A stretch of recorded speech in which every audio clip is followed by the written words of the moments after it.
Bab 201, Rencana Akhir. Ngarai sepanjang 2 kilometer itu dikelilingi tebing curam setinggi beberapa kilometer, sedangkan bagian atasnya juga ditutup dengan pembatas khusus. Sangat mustahil bagi siapapun untuk mendaki. Di tengah-tengah kedua tebing itu terdapat lorong berkelok-kelok, panjang dan sempit yang memiliki bebatuan terjal berbagai ukuran tergeletak di kedua sisinya. Tim gabungan dari Iron Fist Club dan Chaos Edge Hall, yang terdiri dari 185 ahli, bersembunyi di balik bebatuan yang sangat bergerigi itu, membuat jebakan mematikan. Untuk memikat Liao ke dalam perangkap, dari 30 pembudidaya pedang yang awalnya menjaga markas Chaos Edge Hall, 20 juga dipindahkan ke balik batu bergerigi untuk penyergapan. Di permukaan, hanya 10 orang yang menjaga seluruh ngarai. Apakah dia akan dibodohi? Lutis Han, yang bersembunyi di balik batu besar, bertanya dengan agak tegang. Dia pasti akan tertipu, karena kita juga menggunakan jebakan yang bukan jebakan melainkan jebakan. Zhao Tianchong mencibir dan berkata, sementara itu, kami berdua akan terus berkomunikasi dengan anggota tim masing-masing, perlahan menenangkan semua orang, dan meminta mereka mundur dari medan perang dan berkumpul di posisi kami. Dan seiring berjalannya waktu, semakin banyak orang akan berkumpul di ngarai, dan dalam beberapa jam, kami akan memulihkan seluruh tim kami atau yang tersisa dari mereka. Sedangkan Liao, dia hanya bisa membawa ransel yang penuh dengan peralatan sihir, sebagian besar di antaranya adalah kepingan batu giok yang telah jatuh ke tangan kita sepenuhnya. Berapa banyak lagi peralatan sihir yang masih harus dia mainkan lagi? Kita. Oleh karena itu, satu-satunya cara baginya untuk menang adalah berpacu dengan waktu bersama kita. Dia harus memanfaatkan sedikit waktu yang dimilikinya sebelum kita bereaksi dan langsung menuju ke ngarai dengan paksa. Saat dia berbicara, banyak anggota dari kedua belah pihak, yang penuh dengan debu, terus berjalan keluar dari hutan saat mereka tersandung menuju tengah ngarai. Untungnya, karena taktik Liao dalam menyamakan kedudukan, keseluruhan kekuatan tempur kedua belah pihak hampir sama, memastikan perselisihan antara kedua belah pihak. Untuk menutupi jejak para kontestan yang masih hidup yang datang terlambat, mereka semua telah diatur untuk melanjutkan ke paruh kedua ngarai untuk melakukan penyergapan. Feng Bing, Cao Lei, karena kakimu terluka, akan sulit bagimu untuk bergerak. Oleh karena itu, kamu harus pergi ke bagian akhir ngarai untuk melakukan penyergapan. Jika Liao benar-benar berhasil menerobos pengepungan berat kami, kamu harus bertarung sampai mati. Bahkan jika kamu harus menggunakan gigimu, kamu harus menggigitnya. Melambaikan tangannya kedua anggota Chaos Edge Hall yang pincang, Zhao Tianchong berkata dengan agak tidak sabar. Keduanya tidak mengalami cedera ringan. Khususnya, Cao Lei, yang wajahnya mendapat pukulan keras. Meskipun sebagian besar serangan telah diatasi dengan armor ringan, wajahnya masih dipenuhi memar hitam dan biru, serta luka akibat sengatan listrik yang diterimanya. Sambil saling mendukung, keduanya tersandung menuju bagian akhir ngarai. Hanya Tuhan yang tahu bagaimana caranya, tetapi Zhao Tianchong merasakan hawa dingin di hatinya seolah-olah mereka melakukan semacam kesalahan fatal. Ini sama sekali bukan hasil perhitungan yang tepat, melainkan intuisi yang lahir dari bertahan hidup di Wastelen sebagai pendekar pedang sejak masa kecilnya. Saat tatapan tajamnya mengarah kedua orang yang baru saja lewat, di bawah hidungnya, Zhao Tianchong berteriak dengan suara keras. Tunggu, Feng Bing sedikit gemetar ketika dia menoleh, bingung. Cao Lei, sebaliknya, menutup telinga dan melanjutkan perjalanannya. Warna kulit Zhao Tianchong berubah menjadi lebih buruk saat dia berteriak, dia bukan Cao Lei, dia adalah Liao. Dalam sekejap mata, seluruh suasana tiba-tiba berubah. Cao Lei, yang masih terpincang-pincang dan terhuyung-huyung beberapa saat yang lalu, melonjak dengan kecepatan kilat seperti peluru dan berlari menuju bagian akhir ngarai. Sementara itu, dari balik bebatuan di kedua sisi jalan sempit dan berkelok-kelok, suara gemuruh dan geram terdengar saat hampir 200 orang menyerbu ke arahnya. Banyak di antara anggota Iron Fist Club yang memegang batu seukuran kepalan tangan yang mereka lemparkan dengan kejam ke arah Liao. Liao, kamu tidak bisa melarikan diri. Lutis Han mengeluarkan teriakan menggelegar saat dia dengan paksa mengangkat batu seberat 1000 pon dan dengan keras melemparkannya ke depan. Ketuk-ketuk-ketuk. Mengetuk tanah dengan ringan, sosok Liao dengan anehnya berputar 7 hingga 8 kali ke arah yang berbeda saat dia menghindari bebatuan yang mendekat satu demi satu. Namun, serangannya telah terganggu oleh batu-batu yang mendekat, memperlambatnya hingga setengah hentakan. Sementara itu, dalam waktu singkat ini, lebih dari 100 orang telah memblokir bagian depan jalan sempit tersebut, sementara 100 orang lainnya mengepungnya dari kedua sisi. Menyadari jalan diblokir, Liao terlebih dahulu bergegas menuju kontestan tinggi, membungkukkan tubuhnya dan menendangnya pergi seperti kalajengking yang menggerakkan ekornya tanpa ragu sedikit pun. Dan kemudian, memanfaatkan dampaknya, berbalik dan lari menuju hutan. Kamu masih berpikir kamu bisa melarikan diri? Zhao Tianchong mencibir ketika beberapa lusin aura pedang melonjak ke langit sebelum terjalin menjadi jaring pedang yang tebal dan menyerbu ke arahnya. Lutis Han dan yang lainnya meraung berulang kali dan mengaktifkan tato roh mereka saat gelombang energi yang mengepul menutupi langit dan bumi, menyusul dari belakang Liao. Melihat pengepungan akan segera ditutup, Liao tiba-tiba meniup peluit tajam. Peng, peng, peng. Beberapa lusin orang meledak menjadi bola api besar saat armor ringan mereka mengeluarkan suara berderak dan meledak dengan aura berdarah satu demi satu. Rupanya, mereka semua benar-benar terpana karena arus listrik. Orang-orang ini semuanya telah dihantam, satu persatu. Dalam sekejap mata, celah besar terbuka paksa di pengepungan. Faktanya, ini masih belum apa-apa, bola api tersebut bercampur dengan asap hitam pekat yang dalam sekejap mata menutupi seluruh lapangan. Seluruh adegan tiba-tiba menjadi berantakan, semua orang bingung. Engah, kepulan, kepulan, kepulan, Liao telah tertusuk oleh sejumlah aura pedang. Pada akhirnya, Liao tidak ada bedanya dengan orang normal. Meskipun dia telah menciptakan serangkaian kekacauan, bagaimana mungkin dia bisa menembus jaring pedang yang terdiri dari beberapa lusin aura pedang dalam waktu singkat tanpa membayar sejumlah harga. Armor ringannya mengeluarkan arus deras, membuat seluruh wajahnya berkedut kesakitan. Namun, kecepatannya melonjak sekali lagi. Dia akan segera keluar dari pengepungan yang tidak teratur. Lutis Han, sekarang, Zhao Tianchong melompat dan menghunus pedangnya. Seluruh tubuhnya tampak bermetamorfosis menjadi pancaran aura pedang. Diikuti oleh Lutis Han yang, dalam sekejap mata, meledak dengan kekuatan tak berujung saat dia dengan kejam meninju tepat di telapak kaki Zhao Tianchong. Kemudian, kaki Zhao Tianchong sedikit tertekuk saat kecepatan pukulannya melonjak ke tingkat yang benar-benar baru sebelum dia dengan kejam menembakkan seberkas aura pedang tepat ke dada Liao sambil memperkirakan arah pelarian Liao. Ah! Liao mengeluarkan jeritan darah yang mengental saat armor ringannya meledak dengan beberapa lusin busur petir menyilaukan yang melilit tubuhnya. Baju besi ringan Liao bersinar dengan cahaya merah seperti darah, menandakan Liao menderita cedera kronis yang tidak dapat diperbaiki. Namun Liao tidak berhenti sejenak pun. Liao menendang tepat di perut bagian bawah Zhao Tianchong dan dari serangan berikutnya, Liao tersapu beberapa puluh meter dan jatuh beberapa kali ke tanah sebelum akhirnya menabrak hutan, setelah itu, dia menghilang. Saat asapnya hilang, ratusan pemburu yang tersisa saling melongo. Mereka tidak bisa berkata-kata. Dari terungkapnya identitas Liao hingga menghilangnya dia di hutan, hanya setengah menit telah berlalu. Meskipun demikian, lebih dari selusin kontestan pingsan karena sengatan listrik, meninggalkan tubuh tak bergerak mereka. Itu adalah kepingan batu giok. Zhao Tianchong berkata sambil meringis marah, 100 keping batu giok yang sengaja dia keluarkan tidak hanya palsu, mereka juga memiliki bom kristal yang tersembunyi di dalamnya. Tidak, tepatnya, benda-benda itu adalah bom kristal yang dibuat dalam bentuk keping batu giok, akurat. Menyeka keringat dingin, Lutis Han bergumam. Aku seharusnya sudah menyadarinya. Ketika kita berada di kota Verdantaran, orang ini dengan hebatnya bermain dengan bom kristal mini. Membuat beberapa bom kristal dalam bentuk kepingan batu giok akan sangat mudah baginya. Keduanya saling memandang. Hati mereka dicekam oleh rasa takut yang masih ada. Untungnya, intuisi tajam Zhao Tianchong dengan cepat menemukan identitas Liao. Jika dia telah menyusup jauh ke dalam dan mencapai bagian akhir ngarai, mungkin dia memiliki kesempatan untuk menerobos hanya dengan mengandalkan kekacauan yang diciptakan oleh bom chip giok saja. Lutis Han menghela nafas panjang. Untungnya, keberuntungan ada di pihak kita. Tidak peduli bagaimana dia memutar otak dan membuat rencana, pada akhirnya, dia gagal mencapai kesuksesan. Sekarang, semuanya baik-baik saja. Liao telah menghabiskan seluruh kemampuannya, dan juga, dia telah menderita cedera kronis yang tidak dapat diperbaiki, akibat pedangmu. Sesuai dengan aturan, cedera serius apapun selain terbunuh dalam hitungan detik, yang terluka akan kehilangan sebagian besar kekuatan tempurnya dalam waktu 10 detik, terlebih lagi, dia akan mati dalam waktu setengah jam. Namun, hanya untuk memastikan, kita harus pergi ke hutan dan mencari mayat Liao. Dan ketika kita telah mendapatkan kepingan batu giok asli darinya, barulah kita harus terlibat, jangan sampai dia mengambil keuntungan dari celah terakhir. Apa yang harus kita lakukan? Kamu pikir? Zhao Tianchong mengerutkan alisnya sebelum perlahan-lahan menggelengkan kepalanya. Masih ada sesuatu yang tidak beres denganku, aku masih merasa bahwa kita telah jatuh ke dalam perangkap Liao. Sebelumnya, semua plotnya berjalan dengan baik, dan pada akhirnya, dia dengan ceroboh mencoba melakukan terobosan dan juga terluka parah oleh kita, bukankah itu terlalu bagus untuk menjadi kenyataan? Belum lagi, penyamarannya kemungkinan besar akan terlihat, dan bom kepingan giok belum tentu ada pada kita. Jika dia mengandalkan dua hal ini, itu agak berisiko, bukan? Lutis Han terkejut dengan apa yang dikatakan Zhao Tianchong. Ini 2000 vs 1, tentu saja, dia harus mengambil risiko. Terlebih lagi, sekarang dia terluka parah, dia tidak bisa melarikan diri dari kita. Apakah kamu benar-benar berpikir bahwa dia masih memiliki beberapa trik di lengan bajunya? Zhao Tianchong menggelengkan kepalanya dan tampak bingung. Sejujurnya, aku tidak tahu. Yang aku punya hanyalah firasat samar seolah-olah dia sengaja muncul dan dengan paksa mencoba menerobos serta terluka parah untuk mendorong kita memburunya.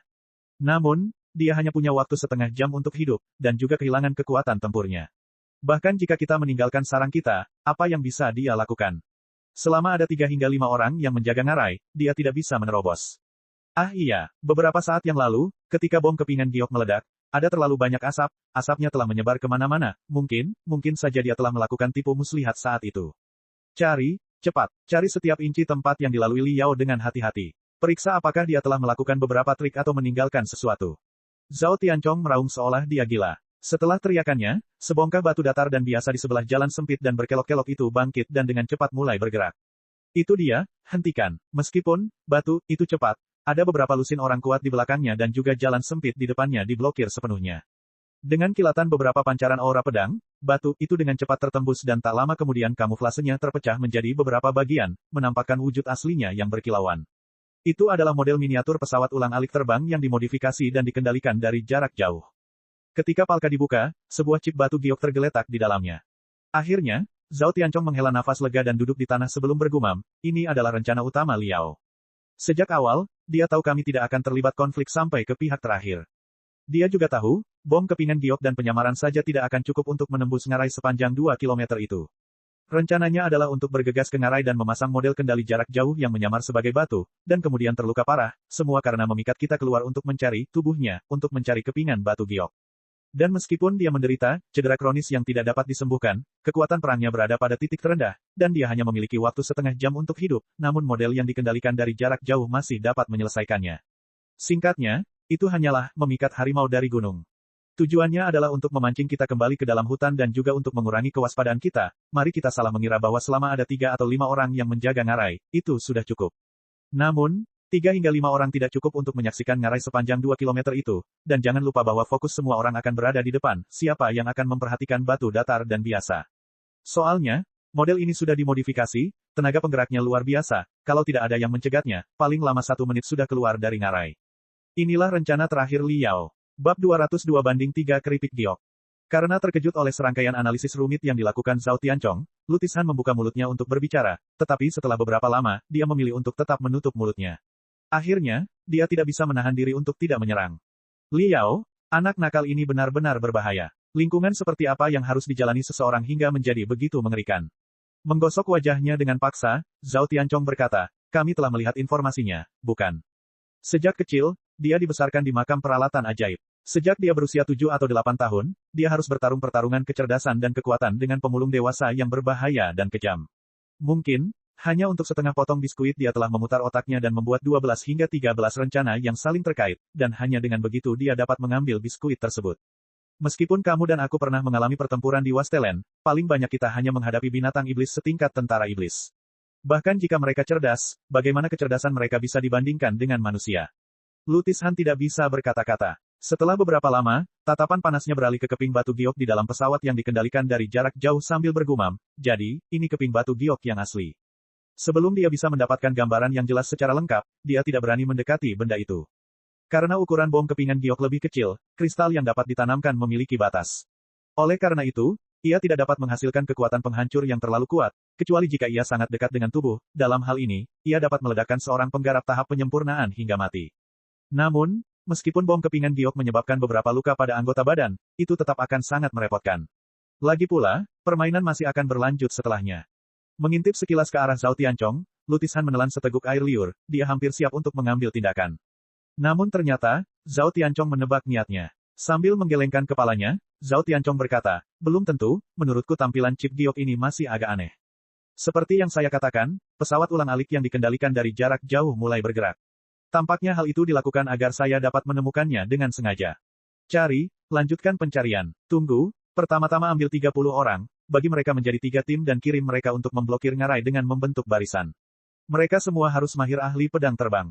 Lutishan, jika kamu memiliki seseorang yang agak lincah, seseorang yang berspesialisasi dalam teknik ketangkasan, Anda juga dapat mengirim mereka untuk bergabung. Setiap orang harus memperhatikan pemblokiran langit.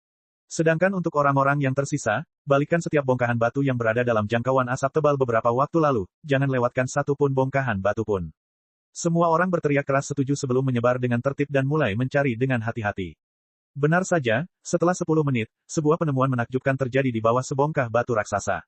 Itu adalah pesawat ulang-alik kedua yang dikendalikan dari jarak jauh yang menyamar sebagai batu. Tampaknya Liao tahu bahwa permainannya sama saja dengan kalah atau mungkin dia sudah kehilangan kesadaran karena sengatan listrik. Pesawat ulang-alik yang dikendalikan dari jarak jauh itu tergeletak di bawah batu, berbaring di sana hanya untuk ditangkap oleh yang lain. Lutishan menghirup udara dingin. Jadi, dengan memanfaatkan asap, ketika pandangan kita terhalang, dia tidak hanya menempatkan 1 tapi 2 pesawat yang dikendalikan dari jarak jauh, kan? Tangannya sungguh gesit. Zhao Tianchong memicingkan matanya, sepertinya menghitung dengan cepat sambil mengangguk dan berkata, seharusnya hanya 2. Dia tidak punya waktu untuk menempatkan yang ketiga. Terlebih lagi, setelah disamarkan sebagai batu, pesawat ulang-alik yang dikendalikan dari jarak jauh itu adalah cukup besar. Setelah menempatkan 100 keping batu giok dan 2 pesawat ulang-alik yang dikendalikan dari jarak jauh, ransel standar militernya pasti sudah mencapai batasnya, mustahil baginya untuk membawa yang ketiga. Dan sudah jelas bahwa begitu kita mengetahui taktik ini, menempatkan 1 atau 200 sama saja, kita akan menemukannya. Namun, setelah Zhao Tianchong mengambil chip giok dari pesawat ulang-alik kedua yang dikendalikan dari jarak jauh, Zhao Tianchong tiba-tiba mengambil tindakan yang mengejutkan semua orang. Dia dengan ringan menjentikkan chip batu giok yang semua orang ingin sekali dapatkan ke dalam batu. Lutis Han tidak mengetahui alasannya dengan jelas. Sesaat, dia diselimuti oleh niat membunuh yang jelas terlihat. Bersabarlah, Zhao Tianchong dengan tenang meliriknya sambil mengerahkan kekuatan di tangannya. Retak, retak, yang membuat semua orang kecewa, model pesawat ulang-alik kedua dirobek secara paksa dari tengah. Apa ini? Lutis Han benar-benar tercengang ketika dia melihat bahwa di dalam bagian dalam model pesawat ulang-alik kedua ada sebuah ruang kecil itu menampung chip giok ketiga. Lutis Han merasakan seluruh tubuhnya menjadi dingin. Pikirannya tidak bisa menahan diri untuk tidak memainkan sebuah adegan. Semua orang jadi percaya bahwa mereka telah mengetahui seluruh rencana Li Yao dan chip giok yang ditempatkan di dalam kokpit model pesawat ulang-alik kedua adalah yang asli. Selanjutnya, mereka melemparkan model pesawat ulang-alik dan membawa chip giok ke prosesor kristal tipe statis untuk memeriksa keasliannya. Tentu saja, pandangan semua orang tertarik oleh hologram, dan tidak ada yang peduli dengan model pesawat ulang-alik yang kosong. Pada saat itu, model pesawat ulang-alik tiba-tiba mulai dan berakselerasi, dan di bawah tatapan kaget semua orang, ia melonjak keluar dari ngarai. Adapun waktunya, masih ada 3 menit tersisa sampai apa yang disebut kematian Li Yao, tapi itu sudah cukup. Tak heran, ia tidak memulai model pesawat ulang-alik ini hingga saat-saat terakhir dan berpura-pura tidak berdaya, seolah ditangkap. Awalnya, ini adalah kartu as terakhirnya di dalam lubang. Lutis Han, yang telah lama tertegun, akhirnya menghela nafas lega. Setiap kali aku bersama orang-orang aneh yang berbahaya seperti kalian, aku selalu merasa aku tidak menggunakan sel-sel otakku dengan cukup. Untungnya, di medan perang yang sebenarnya, kalian adalah temanku. Jika kalian adalah musuhku, aku tidak ingin mendekatimu. Aku akan langsung memanggil kapal perang kristal dan menggunakan meriam mereka untuk meledakkan kalian semua sampai mati. Kemudian, dia menambahkan, namun, jika itu adalah Li Yao, saya benar-benar tidak yakin apakah meriam utama kapal perang kristal dapat meledakkannya sampai mati. Zhao Tianchong tersenyum pahit. Lutis Han, jangan melebih-lebihkan kecerdasanku. Aku tidak mengetahui konspirasi Li Yao apapun. Aku hanya mengandalkan tanganku untuk mewujudkannya. Sebagai seorang kultivator pedang, pedang kami adalah segalanya. Tangan saya memiliki persepsi yang sangat tajam, sehingga saya dapat dengan mudah membedakan bobot dua senjata yang berbeda. Dari segi penampilan, meskipun kedua model pesawat ulang-alik terlihat sama, hal yang sama tidak berlaku untuk bobotnya. Ada perbedaan halus antara bobotnya, model pesawat ulang-alik kedua sedikit lebih berat. Oleh karena itu, saya merasa ada yang salah dengan model shuttle kedua. Bagaimanapun, menghadapi lawan yang mengerikan seperti Li Yao, tidak peduli seberapa hati-hatinya kamu, itu tidak cukup. Karena itu, Zhao Tianchong, tanpa mengucapkan sepatah kata pun, meletakkan kepingan batu giok itu di antara dirinya dan Lutis Han, sementara tangan kirinya menggenggam gagangnya. Dia tetap diam. Lutis Han menyadari apa yang sedang terjadi dan dia juga terdiam, sementara dia mengatur pernapasannya, memulihkan staminanya. Adapun 100 orang yang tersisa, mereka diam-diam memilih menunggu seiring berlalunya waktu. Mereka semua menunggu kematian Li Yao. Setelah 3 menit, Li Yao sudah mati. Zhao Tianchong berkata dengan lega seolah beban berat telah terangkat dari pikirannya. Li Yao sudah mati. Lutis Han, menyeka kepalanya yang basah oleh keringat dingin. Dia ingin menangis kegirangan. Orang mengerikan itu akhirnya mati. Tidak peduli berapa banyak rencana jahat yang dia miliki, semuanya tidak gagal.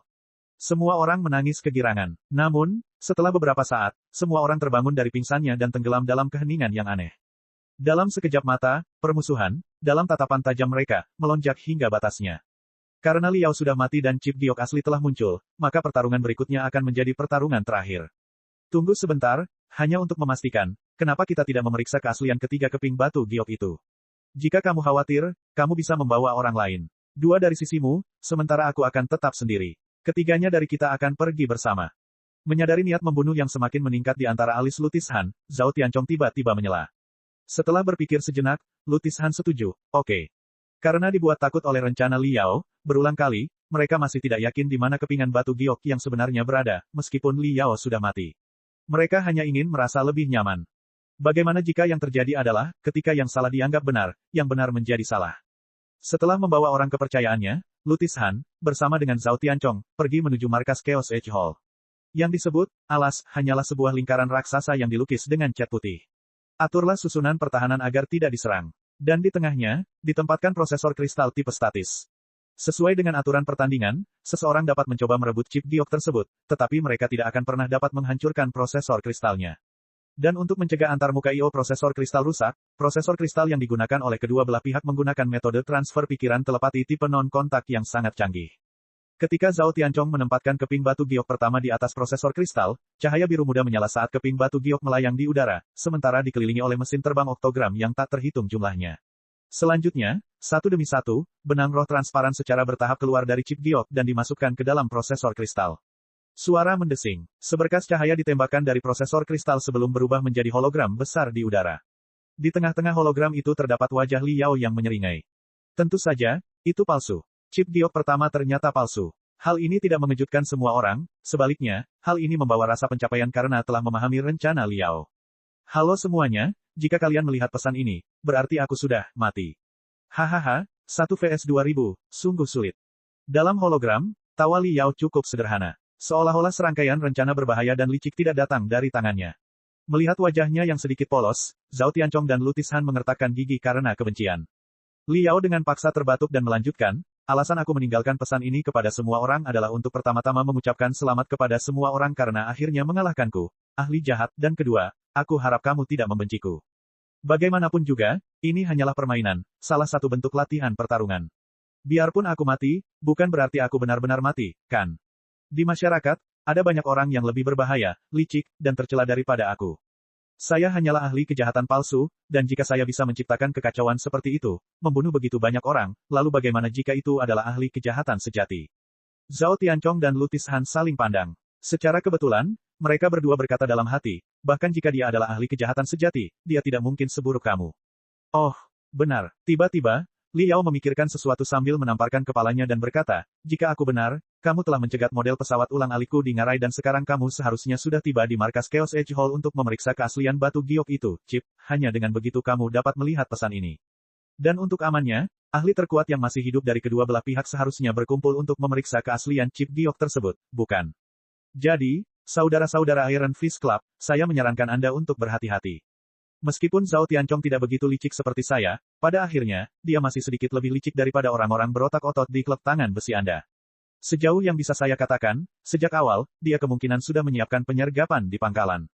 Bagaimanapun, aku akan berlari ke arah utara, ngarai mungkin akan menjadi medan perang terakhir. Dan setelah kamu mendapatkan chip giok, akan sangat tepat dan tepat untuk memeriksa keaslian di dasar Chaos Edge Hall. Pada saat itu, selama dia menyergapmu beberapa orang, akan sangat mudah untuk membunuh orang yang tidak bersenjata. Li Yao belum menyelesaikan kalimatnya sebelum wajah Zhao Tianchong menjadi pucat saat dia berteriak, serang. Wosh, wosh, wosh, wosh. Tiba-tiba, tanah retak saat 4 pancaran aura pedang melesat ke arah titik vital Lu Tishan. Bab 203, Pemenang Akhir. Kata-kata Li Yao membuat kewaspadaan muncul di hati Lu Tishan saat dia meningkatkan energinya hingga batasnya. Pada saat ini, dia tidak berencana untuk menghindar, sebaliknya, dia memilih untuk menutup jarak antara dirinya dan Zhao Tianchong sebelum bertabrakan dengan keras ke arahnya. Pada saat yang sama, dia dengan kejam meluncurkan tendangan, memaksa kembali tangan kanan Zhao Tianchong yang dia rencanakan untuk menghunuskan pedangnya. Dentang, di bawah ketertinggalan Zhao Tianchong sesaat, dia sebenarnya gagal menghunus pedangnya. Ledakan, Zhao Tianchong, yang terkena pukulan kuat dari Lu Tishan, terbang 10 meter ke belakang dalam sekejap mata dan menabrak bongkahan batu besar. Wosh, wosh, wosh, wosh. Masih ada 4 pedang yang diarahkan ke Lu Tishan. Namun, mereka tidak mencapai titik-titik penting. Jadi, dia masih mempertahankan 90% kekuatan tempurnya. Hampir di saat yang bersamaan, kedua pemimpin itu, mengabaikan luka-luka mereka, menegakkan leher mereka dan berteriak. Menyerang, menyerang. Sudah lama ratusan ahli Iron Fist Club dan Chaos Edge Hall diam-diam menempati medan yang menguntungkan. Sementara itu, mereka juga diam-diam mengamati lawannya, merencanakan sudut dan posisi terbaik untuk menyerang. Diikuti dengan teriakan, ngarai, dalam sekejap mata, berubah menjadi lautan energi spiritual yang menggelora. Pancaran energi spiritual yang cemerlang dan berwarna-warni bertabrakan satu sama lain, sehingga menimbulkan gelombang kejut saat terjadi benturan, memecah bebatuan menjadi berkeping-keping, sementara pecahan batu tersebut hancur berkeping-keping.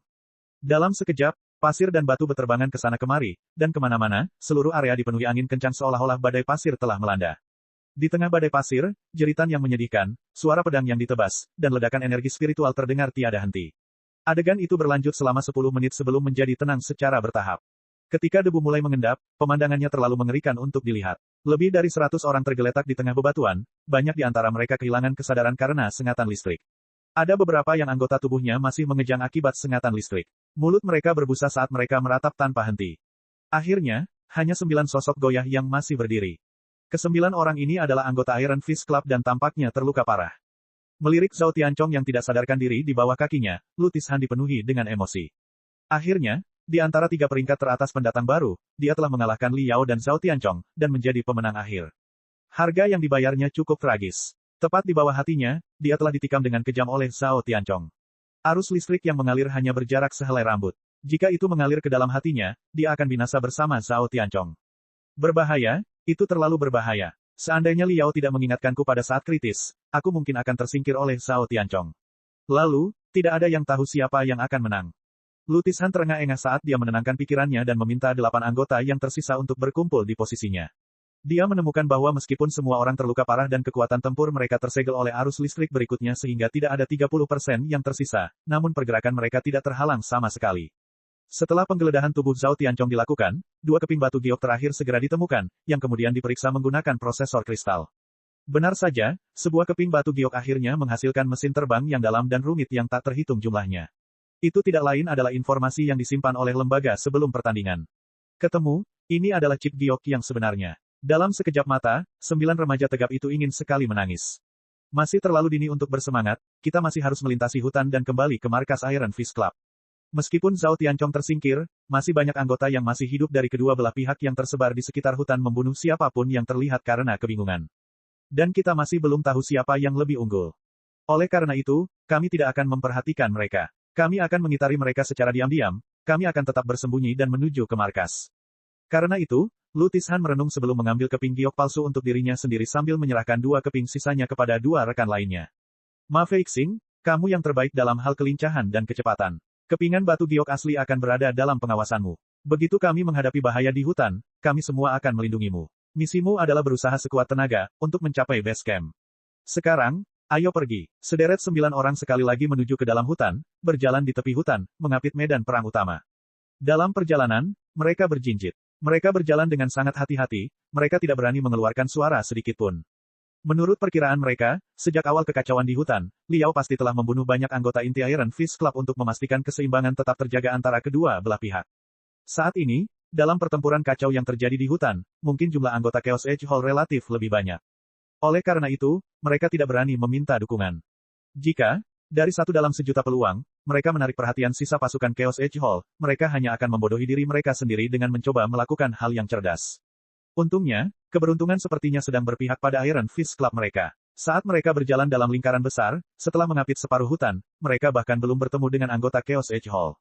Dan tentu saja, mereka juga tidak melihat satupun anggota Iron Fist Club.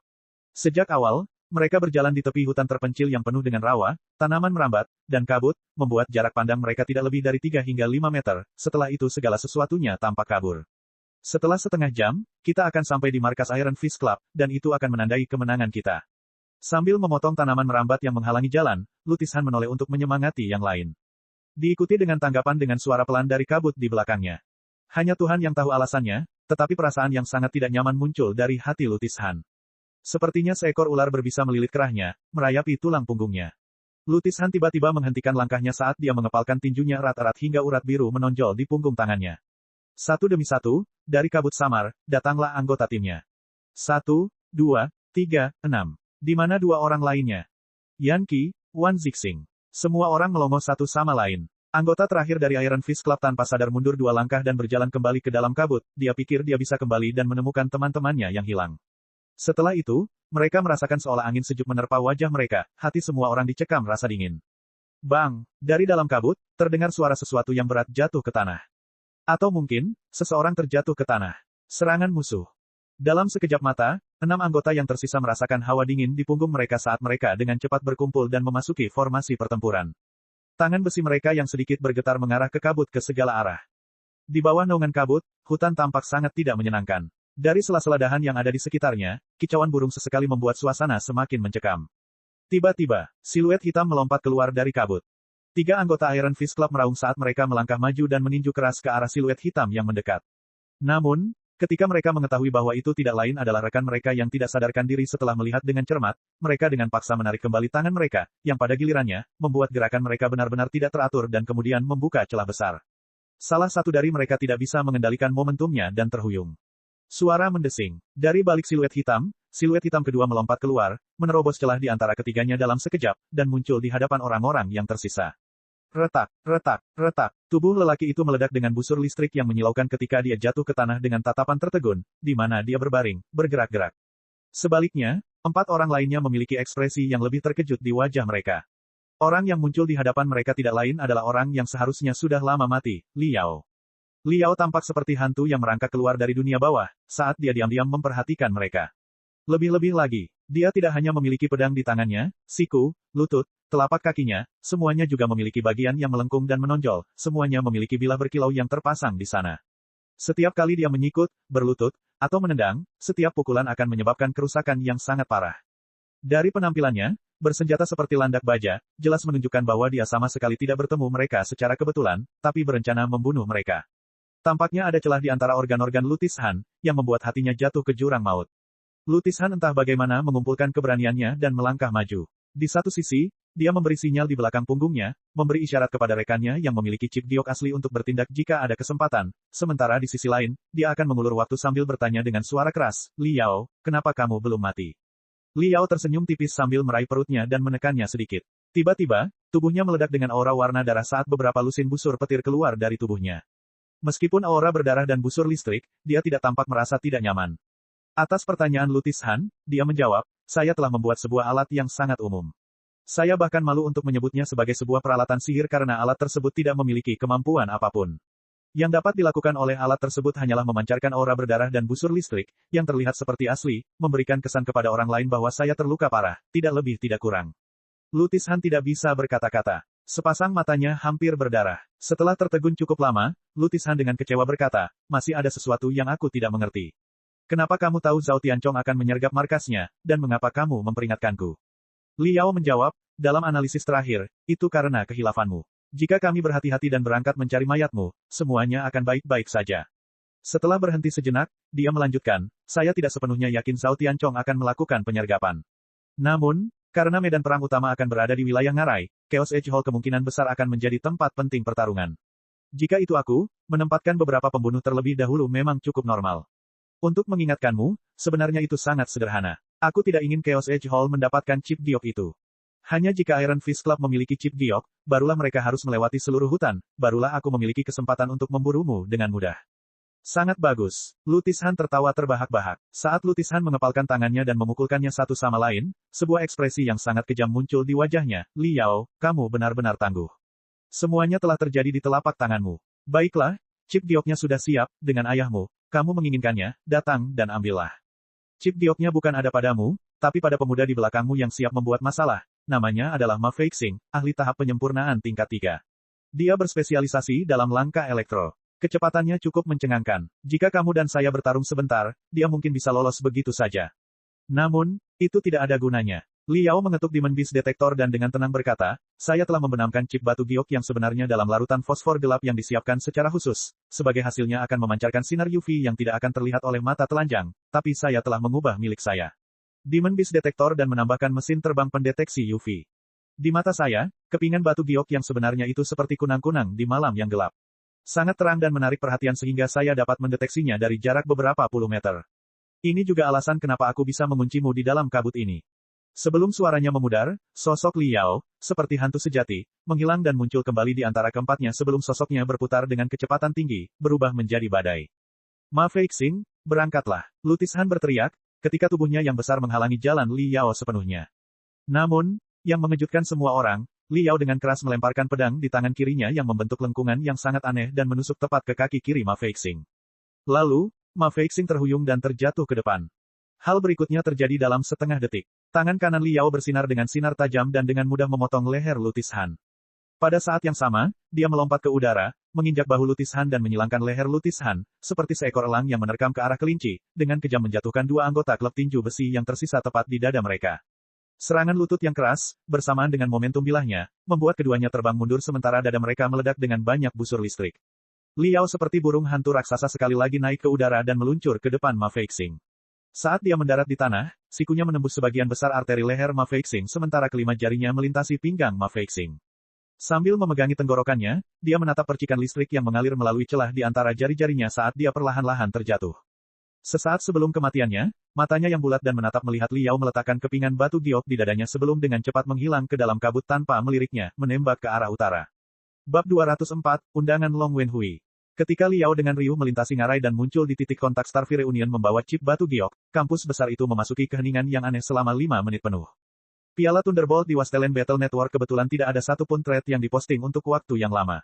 Semua orang terkejut karena tidak percaya. Baru beberapa lama kemudian seseorang membuat postingan singkat.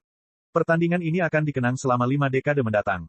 Postingan ini menyulut semua emosi semua orang. Dalam sekejap mata, ratusan ribu postingan membanjiri Battle Network. Sangat kuat, sangat gila, ini sungguh mengejutkan. Ada apa? Kenapa Liao belum keluar? 1 vs 2000, dia benar-benar berhasil. Zhao Tianchong cerdas, Lutis Han tenang dan stabil. Keduanya bukanlah orang yang mudah dibodohi. Semua jebakan yang dipasang oleh Liao memang telah diketahui oleh mereka, tetapi siapa sangka bahwa semua jebakan ini hanya umpan untuk menyembunyikan jebakan terakhir namun paling mematikan. Hati setiap siswa yang menyaksikan pertandingan itu bergejolak. Mereka tidak bisa menenangkan diri untuk waktu yang lama.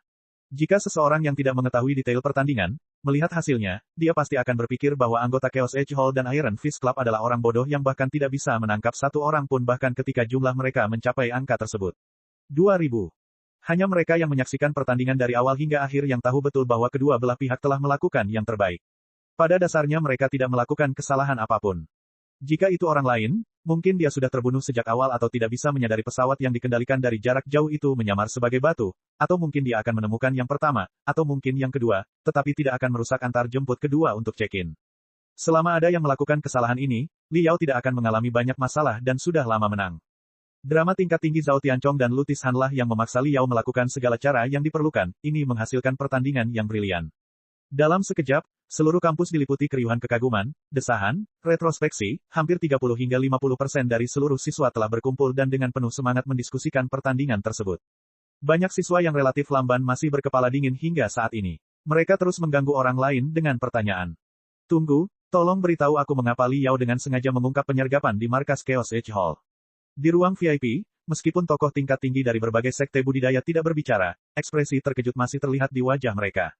Long Wenhui menghela nafas lega sambil perlahan berkata, "Bai Tua, jika kamu adalah pemimpin klub tangan besi, bagaimana kamu akan menghadapinya?" Raut wajah Bai Mushen menjadi bermartabat dan ia perlahan menjawab, "Ini cukup sulit. Setiap jebakan pasti mempunyai kekurangan. Tentu saja, rangkaian jebakan yang dibuat oleh Liao memiliki banyak kekurangan.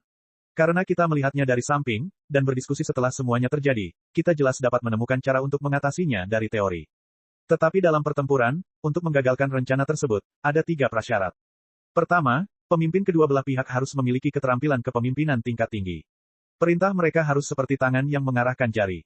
Kedua, orang-orang mereka harus berpikiran jernih. Mereka harus selalu melakukan apa yang diperintahkan, tidak pernah melanggar perintah. Apapun yang terjadi, mereka tidak boleh terhasut atau terpengaruh oleh amarah. Ketiga, kedua belah pihak harus memiliki kepercayaan mutlak satu sama lain. Kedua belah pihak seharusnya memperlakukan Liao sebagai musuh terbesar mereka dan harus bekerja sama dengan tulus. Bai Mushen tersenyum pahit dan melanjutkan, namun, dalam pertarungan, ketiga prasyarat ini tidak dapat dicapai. 2000 kontestan semuanya pemarah dan kebetulan mengalami konflik satu sama lain. Bagaimana mereka bisa mematuhi perintah seperti tentara elit yang terlatih? Namun, saya curiga Liao mengeksploitasi peraturan dengan menyamarkan luka-lukanya. Dalam pertempuran, cedera tetaplah cedera, munculnya busur listrik dan aura berdarah tidak akan mengganggu penilaian musuh. Long Wenhui berkata sambil tersenyum, pada kenyataannya, ada banyak manusia kultivator dan binatang siluman yang mempraktekkan teknik khusus yang bisa berpura-pura mati atau terjatuh dalam keadaan mati suri.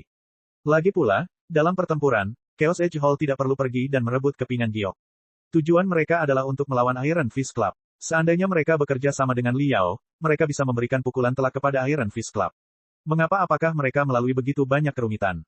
Itu sebabnya, mereka segera jatuh ke dalam skema Liao, dan dengan cepat hancur.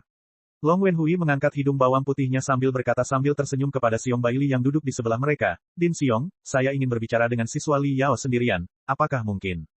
Di barat daya Wild Wafes City, di jalan terpencil di samping danau buatan yang tenang. Setelah menyelesaikan pertandingan, Liao, bahkan tanpa melihat dengan jelas seperti apa rupa Thunderbolt Cup, berlari ke sana tanpa henti. Dadanya naik turun, jantungnya berdetak seperti genderang. Di depannya adalah seorang pria berpenampilan biasa, berhidung bulat, mengenakan gandoura, dengan lengan lebar. Orang itu tidak lain adalah Wakil Presiden Aliansi 100 Saber, tokoh dikdaya tahap formasi inti, Long Wenhui. Itu adalah orang yang telah menangkap Raja Iblis Piu di kota Verdantaren. Dia benar-benar tokoh federasi yang termasyhur dan penting. Jantung Li Yao berdetak cepat karena ketegangan, ketakutan, iri hati, pemujaan, kehausan, segala macam emosi yang kompleks, berkumpul dalam nyala api yang berkelap-kelip. Long Wenhui, sebaliknya, tidak mengudara. Cara berjalannya sendiri agak malas, memberikan kesan bahwa, selain di medan perang, dia tidak berniat mengeluarkan sedikit pun kekuatannya. Long Wenhui dengan santai berkata, "Mahasiswa Liao, ini bukan pertama kalinya kita bertemu satu sama lain. Di kota Verdantaren, kamu secara tidak sengaja memata-matai pedang bermata dua milikku yang baru saja disempurnakan, hanya untuk berakhir diperlakukan sebagai musuh oleh pedangku. Pada saat itu, aku sangat mengingatmu. Seorang kultivator tahap penyempurnaan yang belum berusia 20 tahun benar-benar dapat membuat pedangku memiliki niat bermusuhan jelas bukan karakter biasa. Oleh karena itu, ketika saya mengetahui bahwa Anda sendiri yang akan bertarung melawan 2.000 anggota Departemen Tempur di Piala Thunderbolt tahun ini, saya secara khusus datang untuk menonton, dan seperti yang diduga, Anda tidak mengecewakan saya. Saya benar-benar ingin tahu, bagaimana pendapat Anda tentang skema itu?" Li Yao terkejut. Bagaimana dia bisa membayangkan budidaya tahap formasi inti yang terhormat seperti Long Wenhui datang khusus untuknya. Namun, sejak awal, Li Yao adalah seseorang yang sangat berani. Setelah menyadari Long Wenhui telah memusatkan energinya, dan bersifat ramah, sama seperti paman biasa dari lingkungan sekitar, ketegangan di hati Li Yao mereda secara bertahap sebelum Li Yao berbicara terus terang, sebenarnya bukan apa-apa. Saya dibesarkan di makam peralatan ajaib. Sejak yang kuingat, aku, hanya demi sepotong roti atau setengah botol air, harus berjuang dan membuat rencana. Aku kecil dan lemah dan tidak suka bergabung dengan geng orang dewasa yang kejam, yang bisa kulakukan hanyalah menggunakan kepalaku. Sejak aku berumur 8 tahun, aku tinggal di makam peralatan ajaib, yang menampung total 15 geng berbeda. Semuanya terdiri dari orang dewasa yang tinggi dan tegap. Geng manapun itu, mereka bisa menghancurkanku dengan mudah.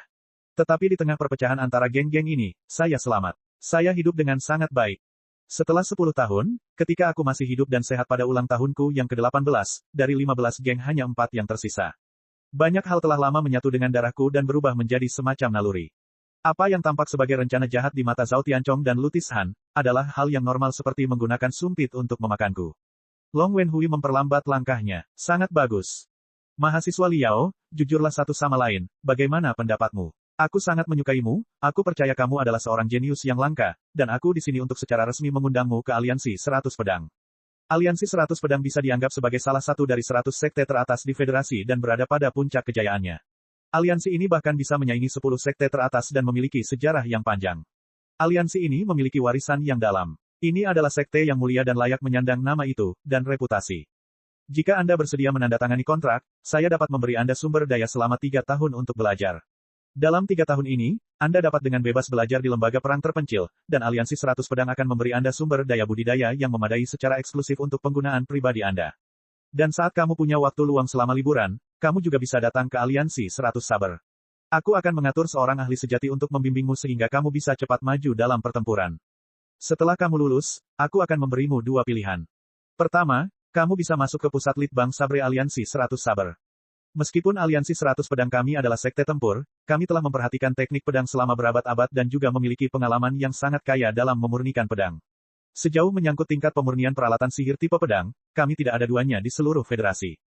Kedua, kamu bisa bergabung dengan tim ekspedisi dan menjadi penjelajah yang bisa menjelajahi tempat-tempat yang jarang dikunjungi orang, tempat binatang iblis berkeliaran dengan bebas, menemukan tambang baru.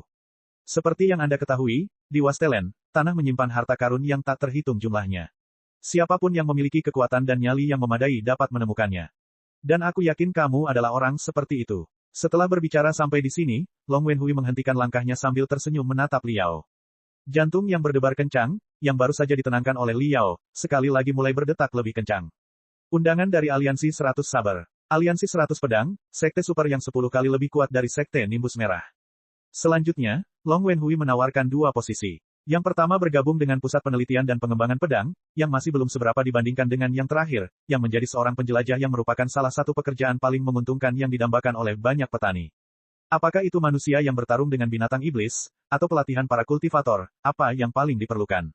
Sumber daya, kristal, tambang, bergabung dengan tim penjelajah sebagai penjelajah, seseorang dapat menjelajahi wilayah terpencil dan belum dipetakan yang hanya sedikit orang yang pernah injak, berjuang melawan alam itu sendiri, bertarung dengan binatang iblis, menemukan sumber daya, kristal, dan tambang baru. Seseorang tidak hanya bisa menjadi kaya dalam semalam, dia juga bisa dihormati sebagai pahlawan sekte tersebut, dan bahkan bisa menjadi bintang di seluruh federasi. Setelah ditawari tawaran yang menggiurkan, hati Liao berdebar karena kegembiraan. Namun, setelah merenung sejenak, Liao masih menggelengkan kepalanya dengan ringan dan dengan tulus berkata, Presiden Long, saya sangat berterima kasih atas penghargaan Anda.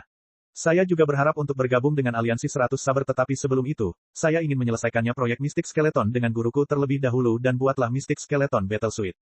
Saya tidak tahu kapan saya bisa menyelesaikan proyek Mystic Skeleton, oleh karena itu, saya tidak dapat menerima undangan Anda. Long Wenhui agak terdiam. Tatapannya yang seperti kilat langsung menembus mata Liao. Liao menguatkan kelopak matanya dan mengatupkan giginya untuk bertahan saat dia langsung menyambut tatapan Long Wenhui. Pandangan sekilas di antara keduanya berlangsung selama 3 detik, namun bagi Liao, rasanya seperti 3 hari 3 malam. Tepat sebelum Liao hampir pingsan, Long Wenhui tiba-tiba mengalihkan pandangannya dan mengungkapkan senyuman dari lubuk hatinya. Suara mendesing. Sebuah kartu putih keperakan yang terjepit di antara jari-jari Long Wenhui muncul saat dia memegangnya di depan Liao. Berpegang teguh pada komitmen dan keberanian Anda, siswa Liao, saya semakin menghargai Anda. Kamu bisa menganggap kartu ini sebagai undangan lain. Adapun dari mana asalnya, kartu ini berasal dari organisasi yang berada pada level yang benar-benar baru dibandingkan dengan aliansi 100 pedang milikku. Bab 205, dunia ini begitu besar. Sebuah organisasi yang levelnya lebih tinggi dari aliansi 100 sabar. Kata-kata ini membuat hati Liao kacau. Aliansi 100 pedang adalah salah satu dari 100 sekte teratas di federasi dan dapat dihitung sebagai sekte super peringkat teratas, yang mempertahankan posisinya di antara 30 hingga 50 sepanjang tahun. Bahkan 10 sekte terkuat di federasi, yang lebih besar dari skala aliansi 100 sabar, tidak berani mengatakan bahwa mereka satu level lebih tinggi. Sebenarnya seperti apa keberadaan organisasi yang dibicarakan oleh Long Wenhui ini?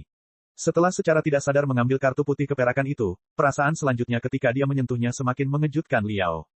Sekilas, kartu tersebut bahkan lebih kecil dari kartu transfer emas, namun sangat berat. Saat disentuh, ia tidak terasa seperti logam atau kayu, ketika dicubit, ia terasa seperti segumpal logam yang mengalir bebas. Saat Liao dengan hati-hati membengkokkan kartu itu dengan jari-jarinya, Liao menemukan bahwa kartu itu agak tipis, sangat tipis hingga ketebalannya di bawah 1/10 mm. Cukup masuk akal untuk mengatakan bahwa tepi kartu setipis itu akan sangat tajam, namun ketika Liao dengan hati-hati menggosokkan ibu jarinya ke tepinya, semacam kekuatan lemah menghalangi jarinya. Ketika Liao semakin memberikan kekuatan pada jari-jarinya, tekstur seperti riak muncul di permukaan kartu sebelum kartu itu mulai tertekuk hingga secara mengejutkan terlipat di tengah. Saat Liao melepaskannya, kartu itu, seperti pegas, memulihkan bentuk aslinya saat riaknya menyebar. Seseorang tidak dapat menemukan bekas lipatan apapun di atasnya. Terbuat dari apa? Liao sangat terkejut. Setelah belajar di bawah bimbingan Dewi Laut Dalam, Yuan Manqiu selama setahun, bersama dengan bantuan catatan kuno di Menara Pemurnian Surgawi, teori dan dasar-dasar Liao kokoh. Berbagai materi umum yang bisa ditemukan di dunia budidaya ada di ujung jarinya. Padahal material dengan karakteristik aneh seperti itu sama sekali bukan sesuatu yang bisa dikubur di bawah naungan, namun kenapa dia tidak pernah mendengarnya? Long Wenhui berkata sambil tersenyum, kartu ini adalah undangan tetapi, pada saat yang sama, juga merupakan ujian. Semua informasi federasi disimpan di dalam kartu ini. Siswa Liao, jelajahi perlahan, oke. Setelah Anda menemukannya semua rahasia kartu ini, pintu gerbang ke dunia baru secara bertahap akan terbuka untukmu. Kata-kata Long Wenhui menggelitik rasa ingin tahu Liao terhadap langit yang tinggi. Pandangannya sekali lagi tertuju pada permukaan kartu yang halus dan seperti cermin. Kartu itu sepertinya tidak berisi apapun, jadi bagaimana bisa menyimpan banyak informasi. Liao, yang sudah lama membalik kartu itu ke atas dan ke bawah, tidak menemukan apapun selain ekspresi cemasnya. Menelusuri secara halus dengan jarinya, beberapa perubahan aneh pada gaya gesekan berikutnya menarik perhatian Liao. Mata Liao berkedip cemerlang saat ujung jarinya menelusuri permukaan kartu dengan halus. Dia segera menemukan bahwa permukaan kartu itu tidak rata, meskipun sangat halus sehingga orang tidak dapat melihat jejak ukiran yang dangkal. Nampaknya permukaannya diukir dengan kalimat kaligrafi yang semarak naga terbang dan burung phoenix menari. Setelah memejamkan mata, Liao dengan hati-hati merasakan perubahan halus dari ujung jarinya dan membacakan dengan suara rendah, saat bintang bersinar. Saat kata-kata ini keluar dari mulutnya, kartu itu bergetar ringan saat riak di permukaan perak, reflektif menyebar dengan cepat dan sebuah lubang hitam muncul di tengahnya, terus-menerus merusak permukaan putih keperakan. Setelah beberapa saat, kartu itu diliputi kegelapan. Tidak, itu bukanlah kegelapan melainkan sedalam, tenteram, dan gelap seperti langit di malam hari, terlihat dengan kilatan cahaya bintang yang berkumpul membentuk pusaran air bersinar yang pasti berputar, meski perlahan. Tiba-tiba, Liao merasa seolah-olah terjepit di antara jarinya adalah seluruh alam semesta. Pemandangan yang sangat aneh ini berlangsung sesaat sebelum semuanya menjadi gelap, galaksi pecah saat kartu itu kembali menjadi cermin putih keperakan.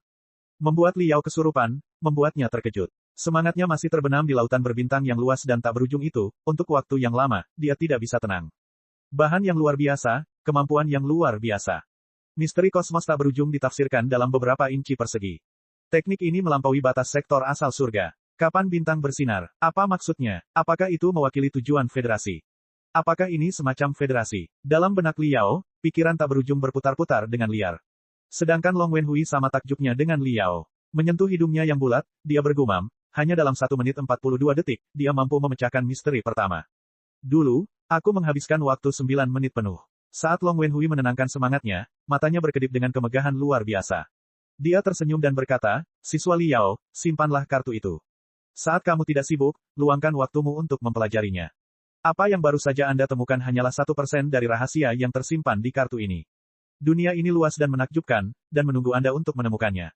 Ingat, kartu ini tidak hanya melambangkan kejayaan tertinggi tetapi juga bahaya yang misterius dan tidak dapat diprediksi. Tahap membangun fondasi, Anda setidaknya harus melangkah ke tahap fondasi bangunan sebelum Anda memiliki kualifikasi untuk meneliti dunia baru di bagian belakang kartu ini." Long Wenhui berhenti sejenak sebelum dia menyentuh hidungnya yang bulat dan berkata dengan suara berat, "Sesuai dengan tradisi, setiap tahun, setiap mahasiswa baru yang menunjukkan kinerja sangat baik di Piala Thunderbolt berhak mendapatkan bimbingan dari para tamu. Saya tidak punya banyak waktu untuk mengajarimu seluruh rangkaian teknik pedang, apalagi kepada orang sepertimu, yang, menurutku, tidak hanya membutuhkan 1 atau 2 set. Jadi, aku akan mengirimimu hadiah." Tatapan Long Wenhui mengembara sebelum dia berjalan ke bebatuan di tepi danau dan membungkuk sebelum mengulurkan telapak tangannya yang gemuk ke arah batu seukuran kepalan tangan. Namun, tindakan yang tampaknya biasa-biasa saja ini, di mata Liao, melahirkan perasaan seolah-olah angin bertiup kencang dan badai akan segera tiba. Udara seolah berubah menjadi perekat kuat yang menempatkannya tepat di tempatnya. Liao sepertinya tidak mampu bergerak 1 milimeter pun. Yang bisa dia lakukan hanyalah membuka matanya lebar-lebar dan memperhatikan tangan gemuk Long Wenhui dengan penuh perhatian. Suara mendesing. Dengan jentikan lengan baju Long Wenhui, aura sekilas lewat sebelum dia meraih batu itu dan meniupnya. Fif. Debu berserakan. Batuan yang tadinya tidak beraturan, setelah debunya tersebar, ternyata menampakkan 18 permukaan halus dan mengkilap, seperti sebongkah batu permata yang telah dipahat dengan cermat. Long Wenhui tersenyum ketika dia menyerahkan batu itu kepada Liao.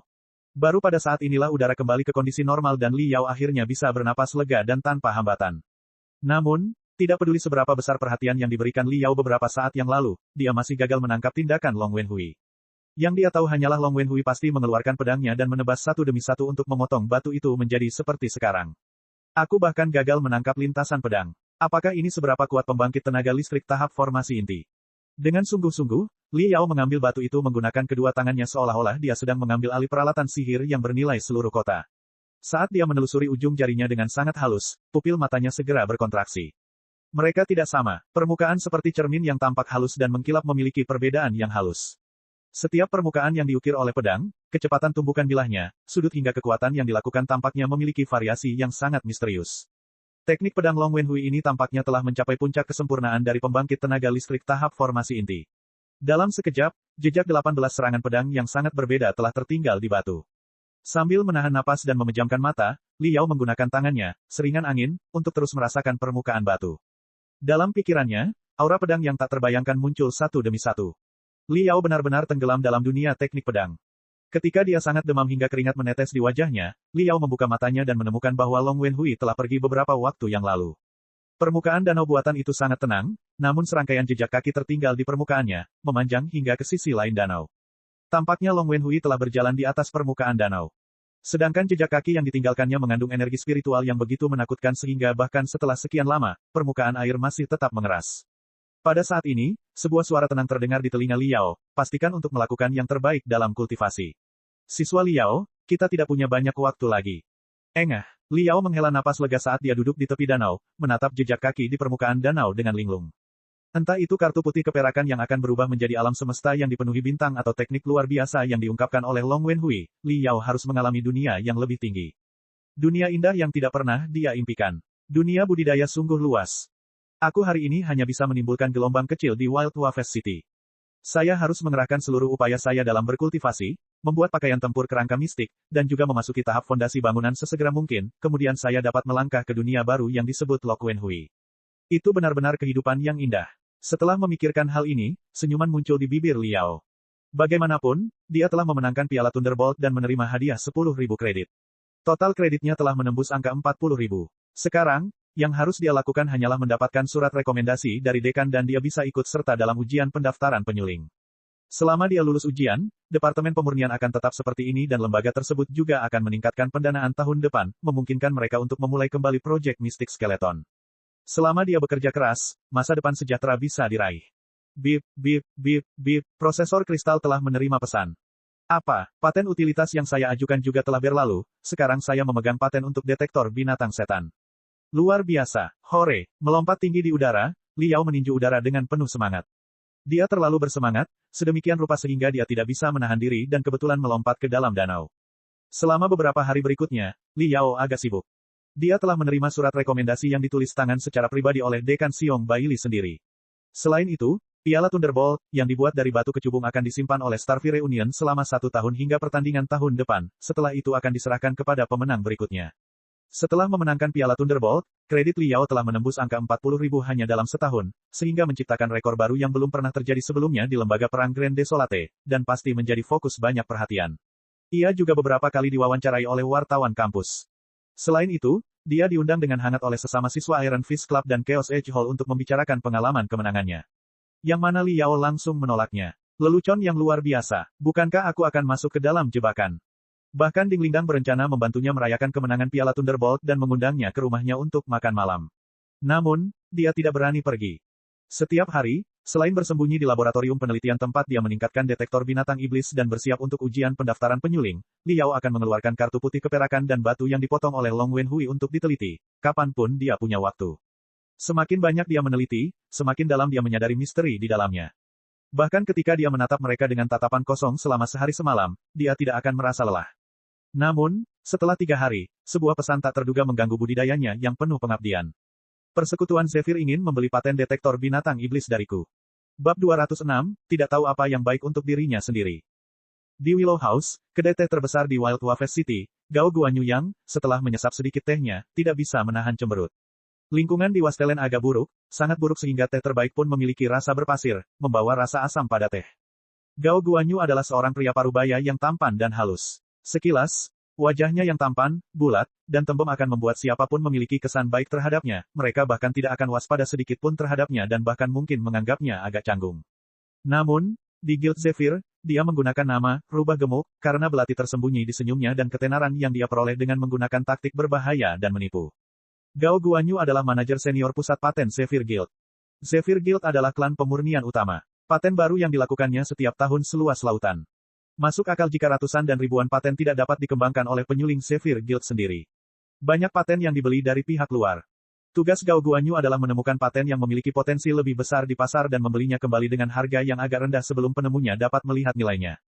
Kemudian Zephyr Guild bisa menghasilkan keuntungan besar dengan menggunakannya sendiri dan menjualnya kembali melalui jaringan mereka yang luas. Telah berkecimpung dalam bidang pekerjaan ini selama beberapa dekade, Gao Guanyu memiliki pengalaman luas dan sangat menyadari nilai paten Demon Beast Detector. Setelah dikomersialkan, mungkin akan menimbulkan gelombang. Yang lebih buruk lagi adalah penerapannya agak tumpang tindih dengan banyak peralatan sihir yang diproduksi oleh Zephyr Guild.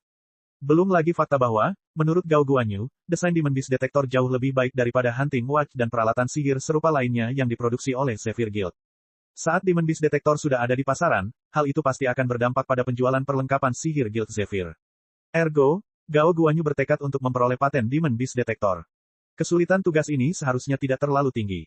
Pihak lain hanyalah mahasiswa baru yang bahkan belum berusia 20-an. Sedangkan Departemen Pemurnian Lembaga Perang Terpencil berada di peringkat ketiga di antara sekte kelas 3. Hingga saat ini aku belum pernah mendengar ada mereka yang pernah menyempurnakan sihir semacam ini, peralatan. Jika tebakanku benar, maka anak ini pasti terinspirasi sejenak dan merancang detektor binatang iblis secara kebetulan. Mungkin dia sendiri bahkan tidak menyadari nilainya.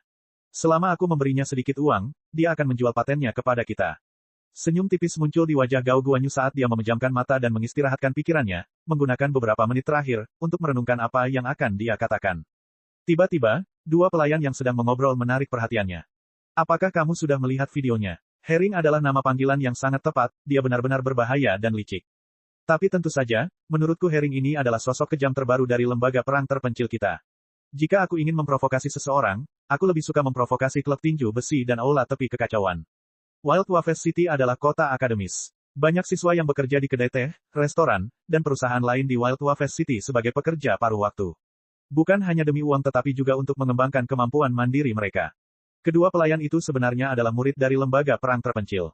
Burung bangkai. Gao Guanyu diintimidasi sebelum dia tertawa, dia menertawakan kegugupannya sendiri.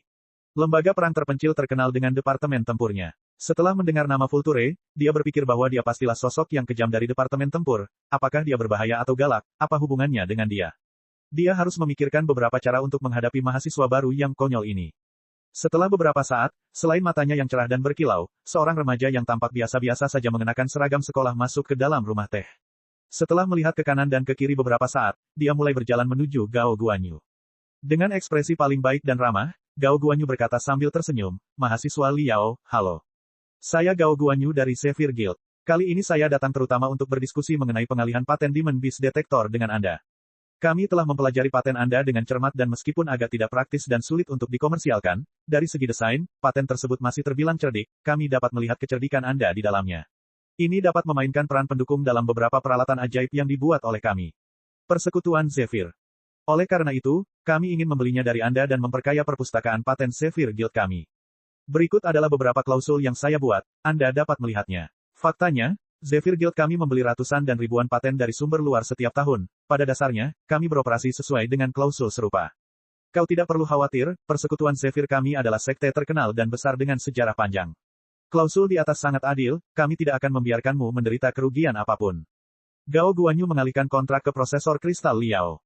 Setelah mendengar Gao Guanyu mengatakan bahwa pendeteksi binatang iblis tidak praktis dan cukup sulit untuk dikomersialkan, sedikit kerutan muncul di dahi Liao.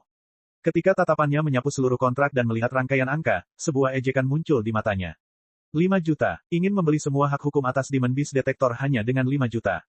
Dengan senyum tipis di wajahnya, Liao melirik Gao Guanyu. Saat ini, Liao berada di tahap penyempurnaan tingkat 6 dan hampir menembus tahap penyempurnaan tingkat 7, menghasilkan 5 juta saja tidaklah sulit. Belum lagi fakta bahwa dia bisa berburu dan membantai binatang iblis di Wastelen.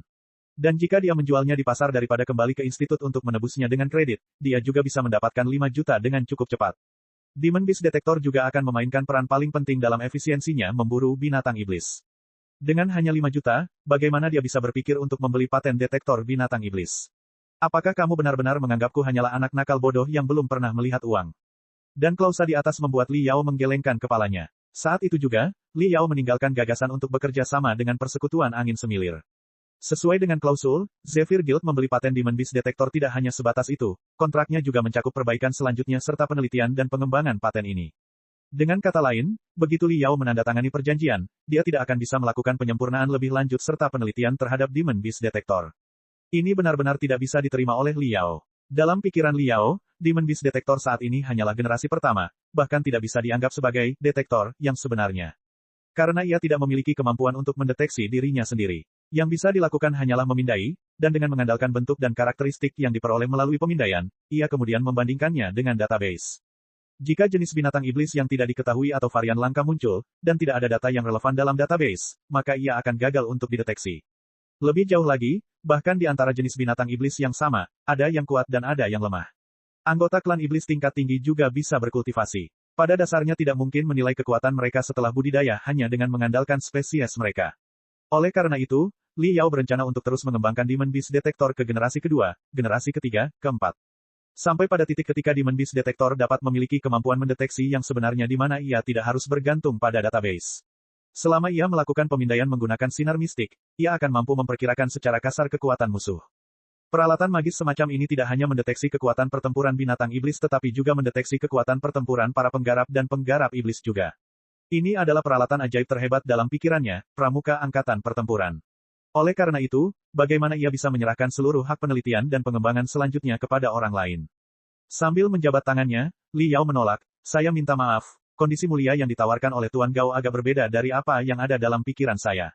Mari kita bekerja sama lagi jika kita memiliki kesempatan di masa depan." Ditolak. Gao Guanyu mengangkat alisnya. Dalam hatinya, dia sedikit terkejut. Dengan senyum cerah di wajahnya, Gao Guanyu dengan tenang berkata, "Mahasiswa Liao, perbedaannya tidak masalah. Kita bisa berdiskusi perlahan. Jika Anda tidak puas dengan harganya, saya masih memiliki sedikit otoritas, saya dapat membantu kamu memperjuangkannya." Liao tersenyum, "Saya benar-benar tidak puas dengan harganya. Mungkin perbedaannya tidak dapat dikompensasi dengan sedikit otoritas. Namun yang menurut saya paling tidak dapat diterima adalah pengalihan hak pengembangan dan perbaikan lanjutan. Yang bisa saya terima adalah izin produksinya. Setelah mendapat otorisasi dariku, Guild Zephyr dapat memproduksi Demon Beast Detector secara massal, dan keuntungan yang dihasilkan dapat dibagi oleh kedua belah pihak. Aku juga dapat menurunkan sahamku sedikit." Tetapi paten Demon Beast Detector akan tetap berada di tangan saya sendiri sehingga saya dapat melakukan pengembangan dan pembuatan lebih lanjut sesuka hati. Senyuman Gao Guanyu menjadi sedikit kaku, mahasiswa Liao, apakah itu perlu? Kami tidak yakin dengan prospek pasar untuk Demon Beast Detector, dan bahkan jika berhasil dikomersialkan, siapa yang tahu seberapa baik penjualannya dan berapa harganya. Dan ngomong-ngomong soal membagi keuntungan, risikonya cukup besar. Jika Anda merasa 5 juta itu terlalu rendah, saya dapat meneruskan permintaan ke kantor pusat dan menaikkan harga transfer akhir menjadi 8 juta. Tetapi kita harus mendapatkan hak paten secara lengkap, termasuk hak untuk modifikasi selanjutnya dan R&D. Persekutuan Zephyr kami bukanlah sekte biasa dan tidak penting. Hanya saja hak produksinya tidak jauh berbeda dengan kontrak manufaktur, yang tidak pernah kami lakukan.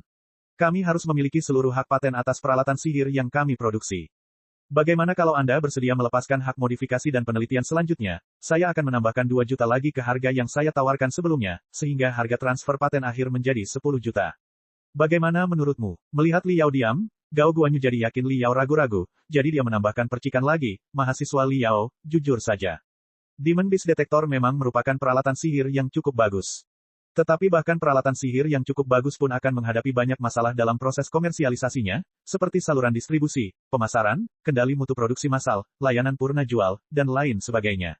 Bahkan kesalahan sekecil apapun tidak hanya akan menghentikan kita untuk menghasilkan banyak uang, ada kemungkinan yang cukup besar bahwa kita bahkan tidak dapat memperoleh kembali harga biayanya. Persekutuan Zephyr kami dengan tulus ingin mendapatkan paten dari detektor binatang iblis, 10 juta sudah menjadi batas kami, dan saya yakin tidak ada orang lain yang akan menawarkan harga setinggi itu. Belum lagi paten utilitas dijamin hanya untuk 3 tahun. Setelah 3 tahun, semua orang bisa mengikuti desain Demon Beast Detector dan memproduksi peralatan ajaib serupa. Kamu hanya akan mendapat satu kesempatan dan kamu harus menangkapnya. Pernyataan Gao Guanyu ini tidak bisa dianggap sepenuhnya menipu. 10 juta untuk membeli hak penelitian dan pengembangan paten utilitas dari seorang mahasiswa memang merupakan harga yang mahal. Namun, Liao punya rencana lain dalam pikirannya. Setelah berdiri, Liao sedikit membungkukkan tubuhnya, saya benar-benar minta maaf. Tuan Gao, saya khawatir kita tidak dapat menyetujui masalah ini. Jika kita memiliki kesempatan di masa depan, mari bekerja sama lagi. Liao berbalik dan pergi. Karena kedua belah pihak tidak dapat menyepakati masalah inti, tidak ada gunanya terus membahas rinciannya. Waktu Liao sangat berharga, dia masih harus belajar dan berkultivasi lebih banyak lagi. Menyaksikan siluet Liao yang menghilang di pintu masuk kedai teh, senyuman di wajah Gao Guanyu berubah suram dalam hitungan detik. Rubah gemuk ini mengeluarkan 7 kata dari giginya yang terkatup, dia tidak tahu apa yang baik untuk dirinya sendiri. Bab 207, Mitra Terbaik. Liao sama sekali tidak merasa terganggu dengan gagalnya negosiasi dengan persekutuan angin semilir. Dalam kasus negosiasi komersial, ketika kedua belah pihak tidak mencapai kesepakatan, hal tersebut merupakan hal yang wajar. Namun, perkataan Gao Guanyu membangunkannya. Paten utilitas hanya berlaku selama 3 tahun. Setelah 3 tahun, desain Demon Beast Detector tidak lagi dilindungi oleh undang-undang paten, memberikan siapapun undangan terbuka untuk membuat peralatan magis serupa. Jika dia ingin mengkomersialkannya, lebih cepat lebih baik. Namun, membuat dan memoles detektor binatang iblis dengan tangannya sendiri dengan cermat dalam waktu beberapa hari adalah satu hal, sementara menggunakan jalur produksi untuk memproduksi detektor secara massal adalah hal lain. Belum lagi fakta bahwa dia tidak memiliki peralatan seperti mesin ukiran mikro laser mistik untuk produksi massal. Ia juga perlu mempertimbangkan periklanan dan pemasaran, saluran distribusi, layanan purna jual, modal awal, dan lain sebagainya yang diperlukan setelah produksi. Tak satu pun dari masalah ini dapat diselesaikan sendirian. Setelah memutar otaknya dan masih belum menemukan solusi, Liao hanya bisa meminta nasihat dari Yuan Manqiu. Yuan Manqiu adalah seseorang yang telah berada di komunitas pemurnian selama beberapa dekade dan merupakan kakak dalam nama dan faktanya. Dia telah mengajukan ratusan paten dan karena itu telah lama mahir dalam mengkomersialkan paten. Kalimat pertama yang baru saja keluar dari mulutnya sudah cukup membuat Liao takjub. Pertama, kamu bisa mendirikan sektemu sendiri. Jangan lihat saya seperti itu, apakah mendirikan sekte itu luar biasa? Saat ini, Federasi, untuk menginspirasi generasi muda untuk berkreasi, sangat mendukung para pembudidaya muda untuk memulai bisnis mereka sendiri. Saat ini, mendirikan sekte sendiri di universitas adalah sebuah tren. Banyak senior Anda di institut yang bermitra satu sama lain dan mendirikan sekte mereka sendiri. Institut juga dengan sepenuh hati mendukungnya. Lagi pula, kamu bukan hanya seorang sarjana tapi juga prajurit penyandang cacat Federasi kelas 1. Jika kamu mendirikan klan sendiri, kamu akan mendapatkan perlakuan istimewa dalam hal pajak, pinjaman bank, dan hal serupa lainnya. Setelah mendirikan klanmu sendiri, kamu dapat memproduksi secara massal pendeteksi binatang iblis. Tentu saja, kamu akan memerlukan investasi besar pada tahap awal, untuk itu kamu dapat mengambil pinjaman dari bank atau pergi ke pameran kewirausahaan pemuda untuk menemukan seseorang yang bisa kamu gunakan, berinvestasi pada Anda. Saat ini, Banyak sekte besar yang sangat senang menemukan sekte kecil dengan potensi bagus di pameran kewirausahaan pemuda dan berinvestasi di dalamnya. Menurut saya, Demon Beast Detector memang memiliki potensi yang sangat bagus. Sebuah sekte kecil dengan produk intinya akan sangat populer di pameran kewirausahaan pemuda.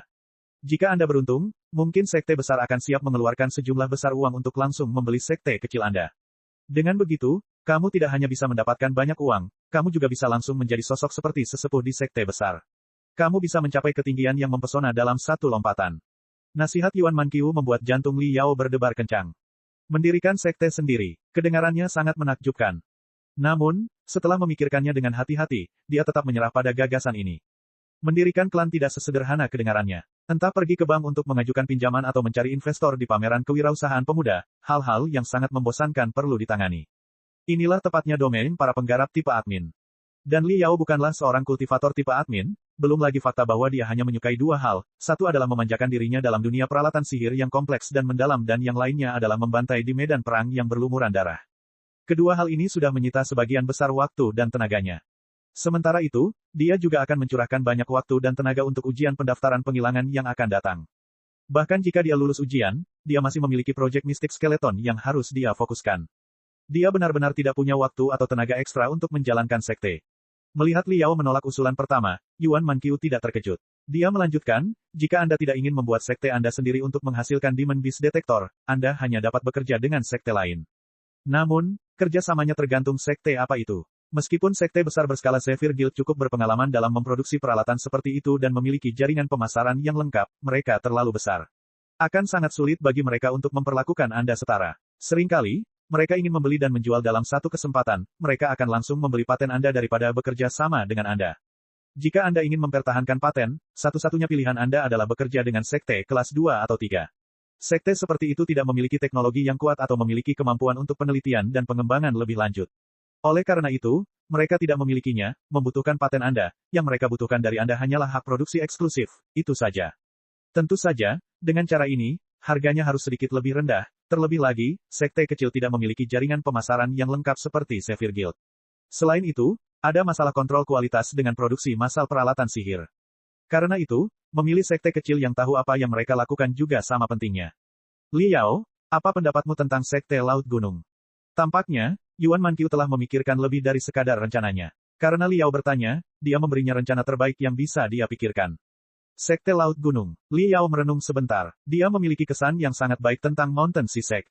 Tidak hanya pengawas logistik Sekte Laut Gunung, Jiang Wenbo, adalah profesor tamu di Departemen Pemurnian yang dianggap Li Yao sebagai guru.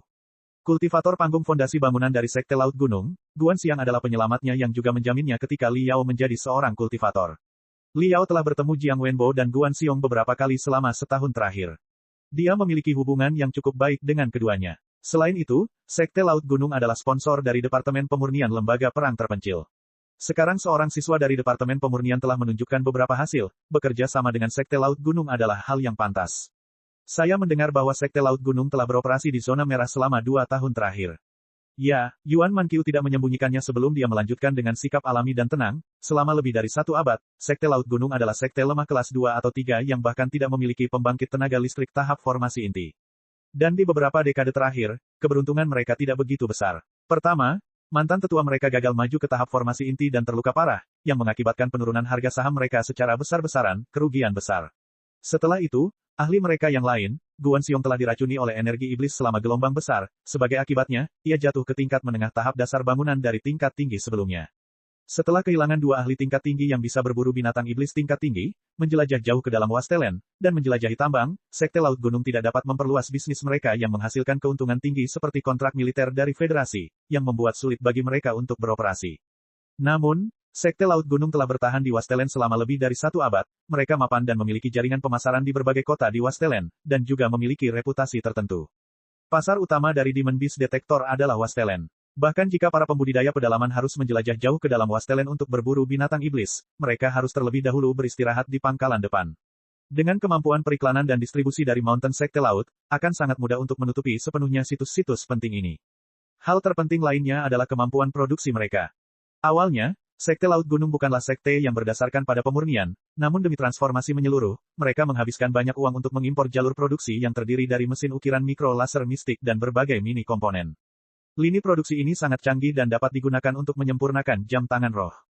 Meskipun komponen Demon Beast Detector cukup cerdik, dari segi kecanggihan, masih ada perbedaan tertentu dengan jam tangan roh.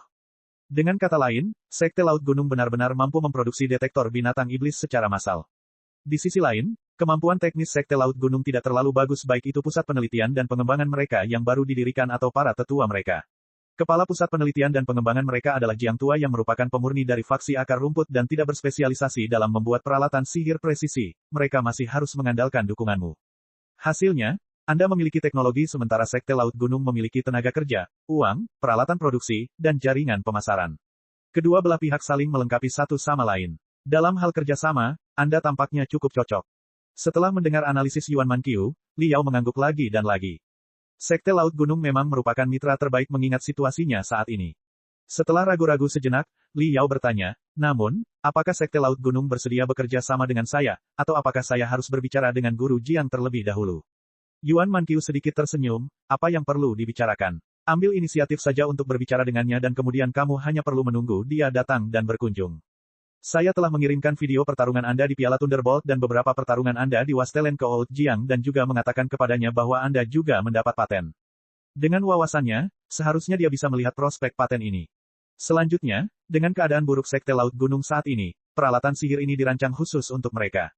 Yang harus kamu lakukan adalah memikirkan syarat dan ketentuan yang akan kamu usulkan ke Sekte Laut Gunung. Setelah menjelaskan semua itu, Yuan Manqiu tidak berkata apa-apa lagi. Li Yao tidak perlu menunggu hari berikutnya. Pada malam itu juga, setelah selesai menonton video pertarungan Li Yao dan dengan cermat membaca penjelasan rinci tentang pendeteksi binatang iblis, Jiang Wenbo mengirimkan pesan bangau spiritual kepada Li Yao dengan penuh semangat. Detektor binatang iblis cukup menarik perhatian Sekte Laut Gunung. Saat ini, Sekte Laut Gunung berada dalam situasi yang sangat canggung. Mengambil pinjaman bank dan menghabiskan banyak uang untuk mendirikan jalur produksi untuk memproduksi jam tangan roh secara massal semuanya sia-sia bagi Sekte Laut Gunung.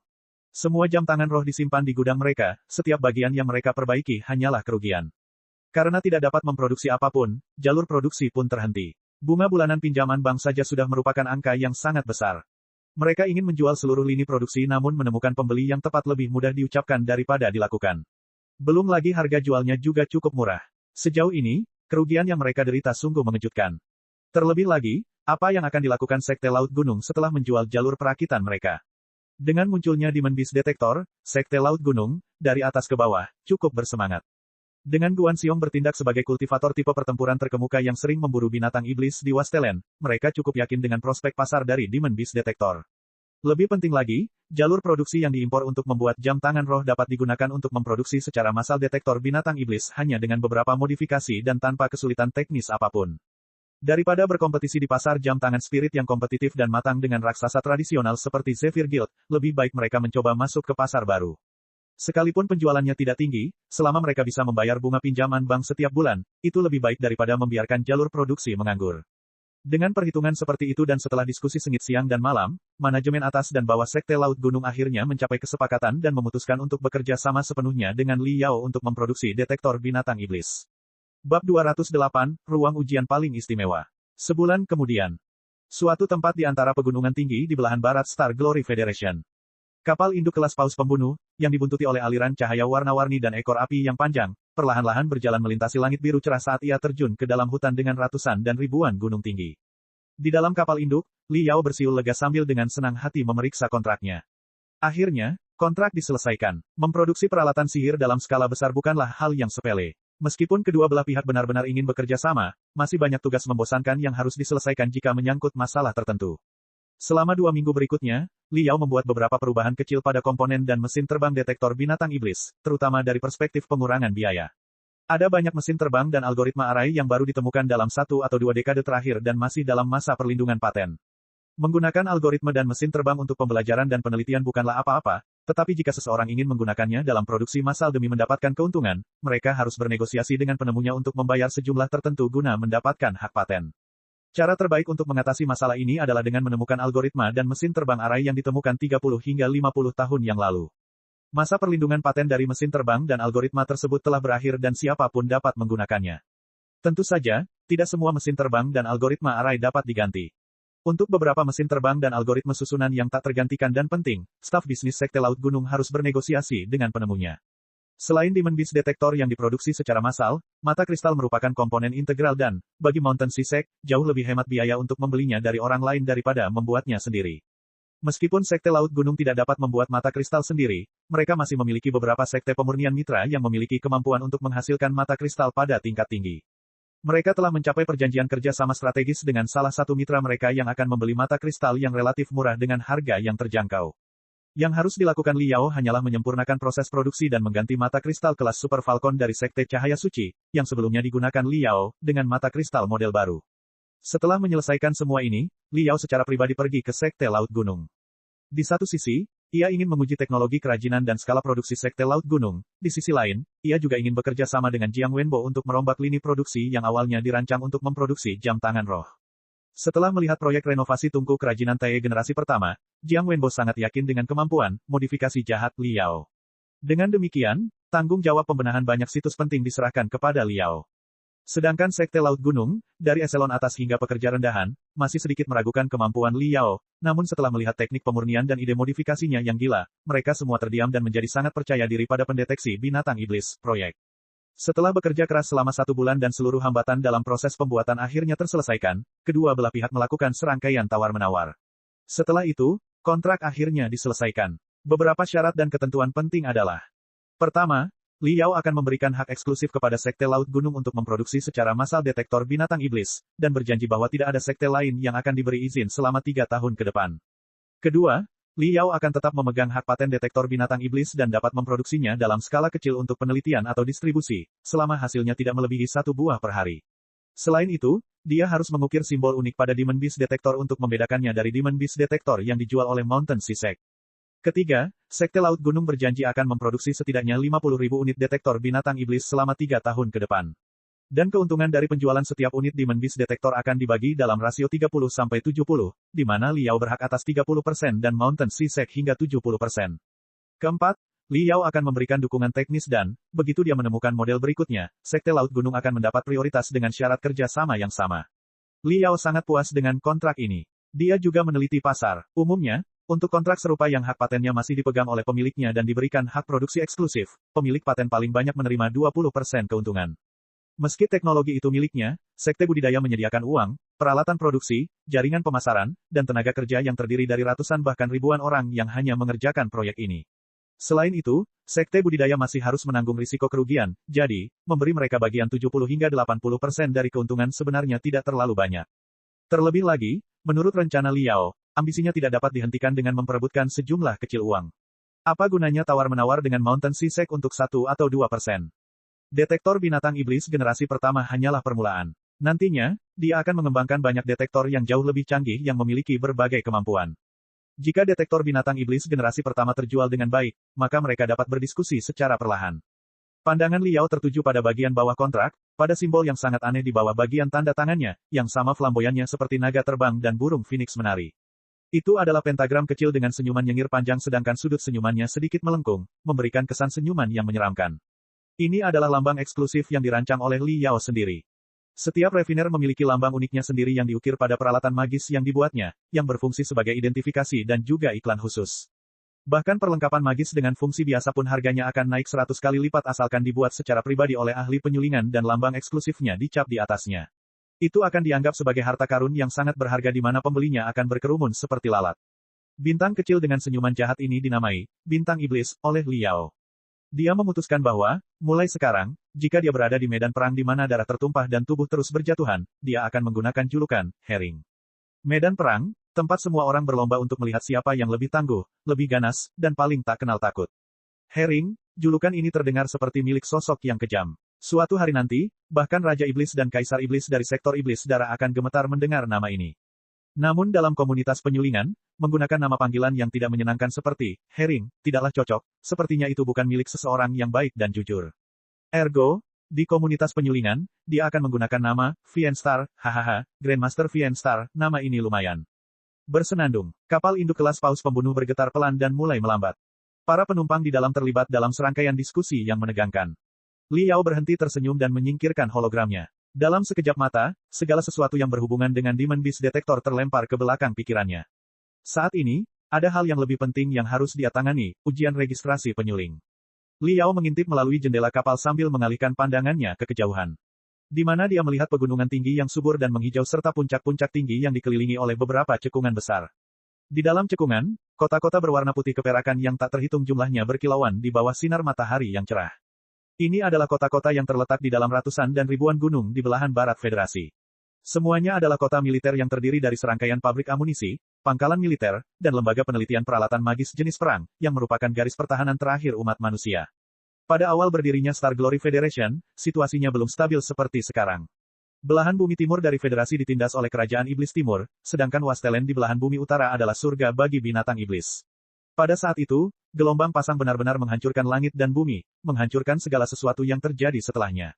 Banyak orang khawatir bahwa gelombang monster di Wastelen akan berkumpul menjadi lautan monster iblis yang akan menerobos garis pertahanan umat manusia dengan momentum seperti kiamat dan langsung menuju ke arah selatan, menghancurkan tanah subur di tenggara. Pegunungan tinggi dan puncak tinggi di belahan barat Federasi menjadi markas terakhir umat manusia untuk melakukan serangan balik. Hasilnya, Star Glory Federation menghabiskan waktu ratusan tahun untuk terus mengembangkan ratusan dan ribuan gunung di belahan bumi barat. Gunung yang tak terhitung jumlahnya dilubangi dan diubah menjadi gudang senjata berskala besar. Puluhan ribu gua stalaktit bawah tanah terus dikembangkan, digali lebih dalam, dan dihubungkan untuk mengubahnya menjadi tempat perlindungan bawah tanah yang kompleks. Tentara yang tak terhitung jumlahnya dan keluarga mereka tinggal di sini.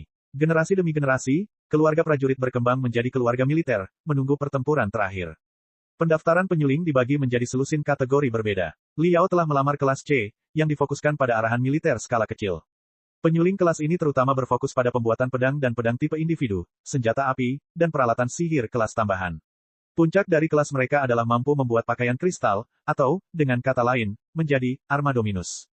Karena ujian registrasi refiner melibatkan perancangan dan uji coba sejumlah besar senjata, maka ujian registrasi refiner skala kecil akan dilakukan di berbagai pangkalan militer setiap tahunnya. Setelah menggambar lotre, Liao harus pergi ke ruang ujian nomor 19 yang didirikan di pangkalan militer 8734. Wow, sungguh spektakuler. Saat kapal induk terbang di atas gunung, pangkalan militer 8734 mulai terlihat. Itu adalah pangkalan militer yang sangat besar. Banyak peralatan sihir kelas super berat dipasang di sekitar pangkalan. Ada banyak railgun kristal setinggi beberapa lantai, sedangkan rel energi spiritual setebal pinggang Liao. Kehancuran yang diakibatkan oleh setiap peluru yang ditembakkan sulit dibayangkan. Bahkan sebelum kapal induk itu mendarat, Liao benar-benar terpesona oleh ratusan tangki kristal yang tersusun rapi di tanah. Meski model lawas, namun dengan jumlah yang mencengangkan dan muatan yang besar, mereka tetap tampil bergengsi. Mereka memiliki udara mulia di sekitar mereka yang menjulang tinggi ke langit, bahkan dari jarak beberapa kilometer, Liao bisa merasakan niat membunuh yang masih ada di sekitar mereka.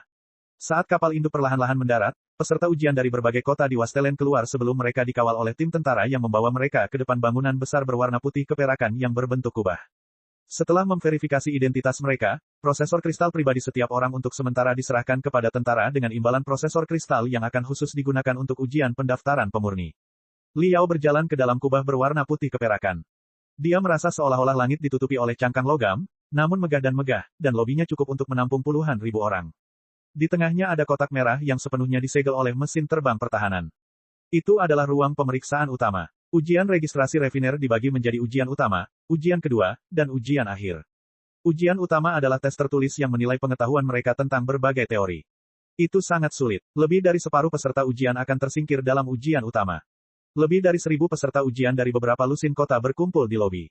Dan masih banyak peserta ujian yang terus berdatangan, satu demi satu. Karena ini adalah ujian nasional, waktu asrama untuk semua orang tidak dialokasikan dengan baik. Banyak peserta ujian telah menunggu beberapa jam.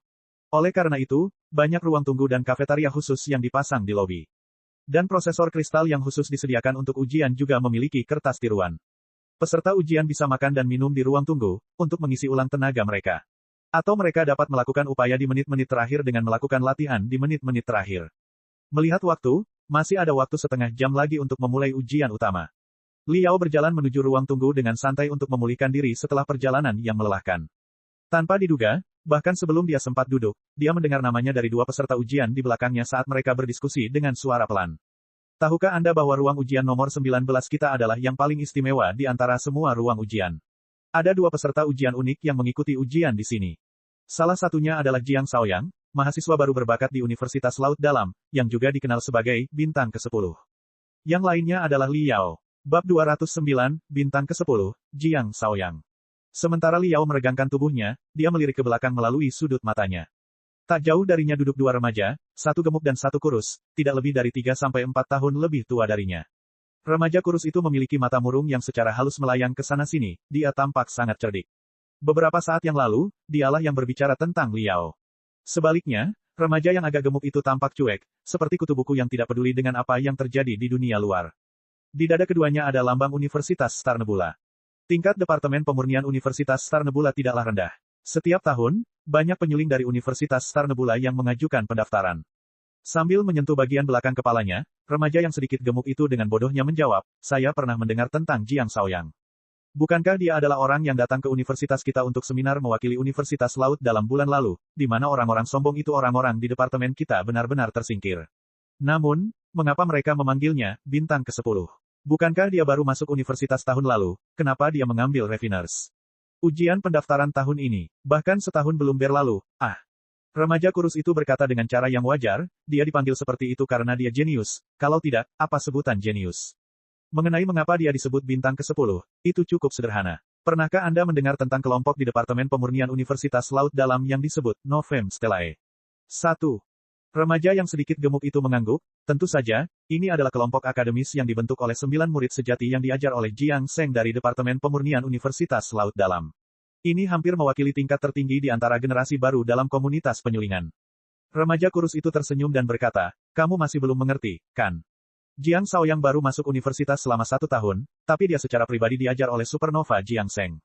Dia hampir sama bagusnya dengan 9 orang murid sejati. Oleh karena itu, dia disebut bintang ke-10, namun saat ini, dia masih muda. Banyak orang mengatakan bahwa setelah 10 tahun, dia pasti akan melampaui Novem Stellae dan menjadi murid sejati Supernova terbaik Jiang Sheng.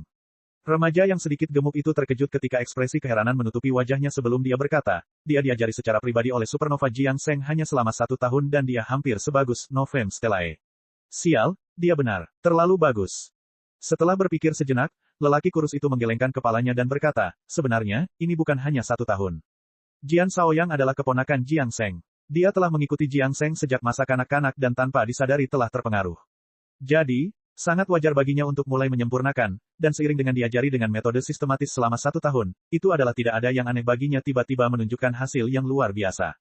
Lelaki gendut itu menyeka keringatnya sambil berkata dengan senyum bodoh di wajahnya, untungnya, kamu menjelaskan hal ini atau aku tidak akan bisa berpikir jernih dan akan berpikir bahwa para jenius ini 10 kali lebih baik dari kita, mereka hanya perlu belajar selama 1 tahun dan mereka bisa menandingi kami yang telah belajar selama 3 hingga 4 tahun, jika Anda tidak menjelaskan alasannya, saya akan mengembangkan rasa rendah diri. Oh, ya, kamu juga berbicara tentang pria lain. Apakah dia seseorang yang setara dengan bintang ke-10, Jiang Shaoyang? Liao, kan, benar, kok kedengarannya familiar sekali, coba kupikir. Liao, badut itu, kan. Teringat akan sesuatu, remaja yang sedikit gemuk itu menepuk pahanya yang tebal dan sinar menutupi wajahnya, orang itu dianggap sebagai karya unik di kalangan penyuling. Dia sebenarnya ingin memimpin Departemen Pemurnian Lembaga Perang Terpencil untuk menantang para pemurni. Departemen Pemurnian Universitas Laut Dalam. Hahaha. Bahkan Departemen Pemurnian Universitas Star Nebula yang telah menemukan Spirit Particle Collider tidak akan berani sombong untuk menantang mereka. Ketidaktahuan benar-benar suatu kebahagiaan. Namun, hype seperti itu benar-benar membuatnya terkenal, dan sekarang, semua orang di kalangan akademisi 9 universitas elit tahu bahwa ada karakter seperti dia. Saya katakan, apakah dia melakukannya dengan sengaja? Namun, seingatku, badut itu baru saja mempermalukan dirinya sendiri tahun lalu. Seharusnya dia masih mahasiswa baru dan baru belajar selama hampir 1 tahun, namun dia ingin mengikuti ujian registrasi penyuling. Jika itu adalah bintang ke-10, Jiang Shaoyang, mengikuti ujian pendaftaran penyuling bukanlah apa-apa karena dia adalah keponakan Supernova Jiang Sheng dan telah mengikutinya sejak kecil. Tetapi orang ini telah berada di Departemen Pemurnian terburuk di antara 9 universitas elit selama setahun dan dia pikir dia berada di level bintang ke-10. Bukankah dia hanya membuat masalah? Ujian registrasi penyuling sangatlah sulit. Umumnya, ini diambil oleh mahasiswa senior di Departemen Pemurnian atau mereka yang telah menekuni bidang pekerjaan pemurnian selama beberapa tahun hingga 1 dekade, hanya setelah mengumpulkan pengalaman yang luas barulah mereka mengikuti ujian. Seperti keduanya, mereka telah mempelajari penyulingan di Departemen Pemurnian Universitas Star Nebula selama 4 tahun. Dan baru setelah dinilai secara menyeluruh oleh pihak universitas barulah mereka mendapatkan surat rekomendasi dari pihak universitas.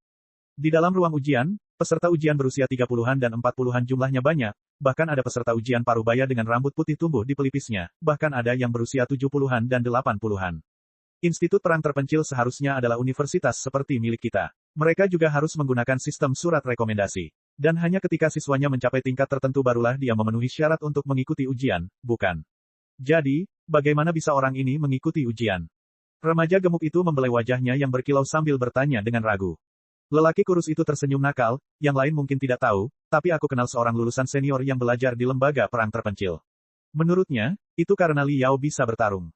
Lelaki gendut itu hampir muncrat ketika dia berbicara dengan takjub, bisakah bertarung?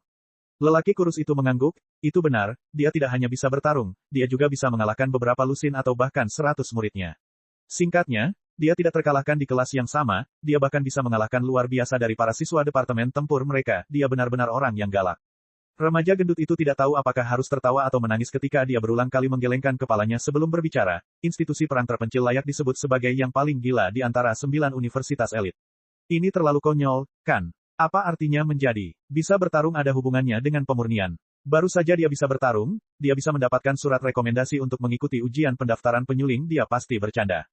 Lelaki kurus itu mengangkat bahunya, siapa yang tahu? Namun, ini sesuai dengan gaya lembaga perang terpencil di mana orang yang bertinju lebih besar mendapat hak istimewa lebih besar. Saya penasaran, jika siswa Li Yao tidak dapat melakukan apapun di ruang ujian, apakah dia akan menjadi gila dan dengan kejam meninju tungku kerajinan? Mereka berdua perlahan-lahan merendahkan suara mereka sebelum tiba-tiba tertawa setelah beberapa saat. Setelah itu, lelaki gendut itu, dengan wajah yang benar-benar memerah, berdiri dengan semangat. Di tengah perjalanan, saat ia melewati meja makan dengan hidangan yang mengepul, dengan santai ia mengambil sepotong roti.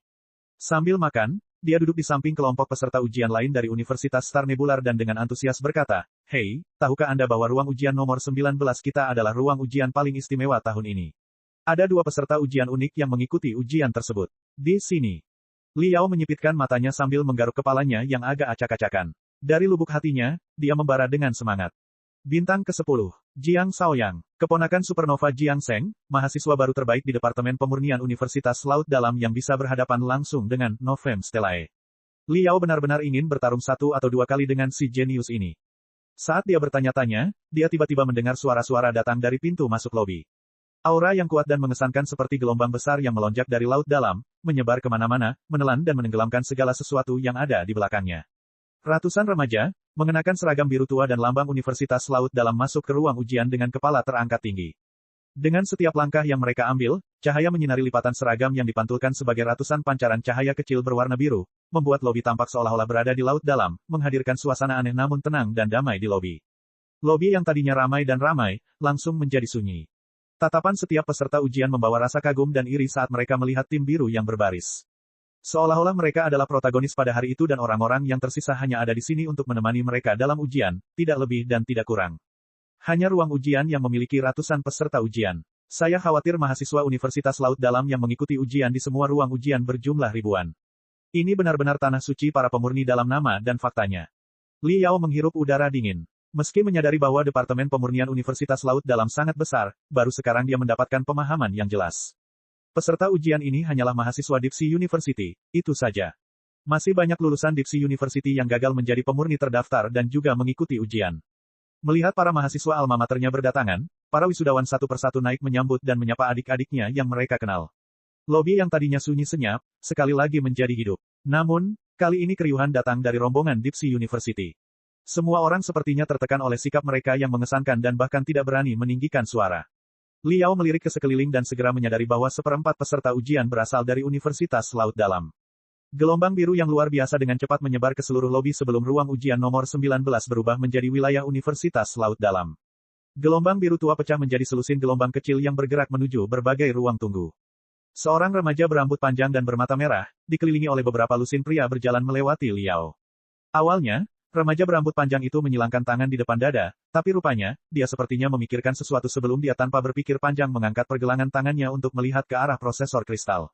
Setelah melihat semua ini, pupil mata Li Yao tiba-tiba mengerut.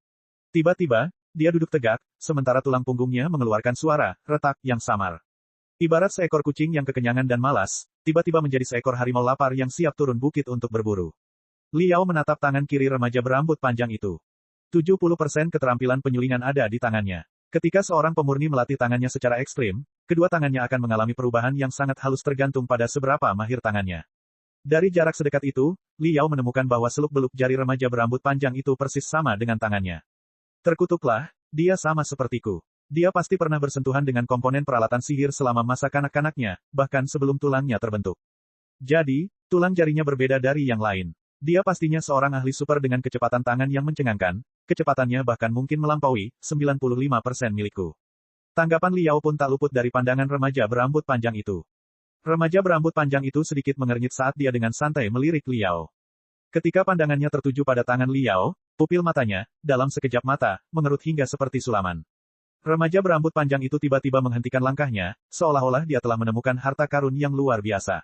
Setelah mengamati tangan Liao dengan penuh perhatian, dia mengalihkan pandangannya dan bertemu langsung dengan tatapan panas Liao. Saat tatapan keduanya bertabrakan satu sama lain, sepertinya dua sambaran petir saling bertabrakan. Orang-orang di belakang pria berambut panjang itu terkejut, mereka hampir tidak bisa menghentikan langkah mereka. Banyak dari mereka bahkan saling bertabrakan saat berseru. Setelah setengah detik, pria berambut panjang itu mengalihkan pandangannya dan sedikit tersenyum sebelum melanjutkan. Liao menjilat bibirnya, dia tiba-tiba merasa lapar. Tapi bukan perutnya yang lapar, melainkan tangannya, jari-jarinya yang menderita rasa lapar yang tak tertahankan. Seorang mahasiswa senior dari Departemen Pemurnian Universitas Dipsi dengan cepat datang dari belakang dan bertanya dengan suara rendah, "Shaoyang, ada apa?" "Tidak apa." Jari-jari ramping bintang ke-10, Jiang Shaoyang sama seperti jari-jari Liao, mereka tanpa sadar bergerak-gerak. Dia dengan tenang berkata, "Baru saja menemui seorang ahli." Bab 210, Aku Jenius. Pakar. Setelah mendengar Jiang Shaoyang, semua orang menjadi bersemangat ketika mereka, satu demi satu, menoleh, menatap dengan mata berkilauan.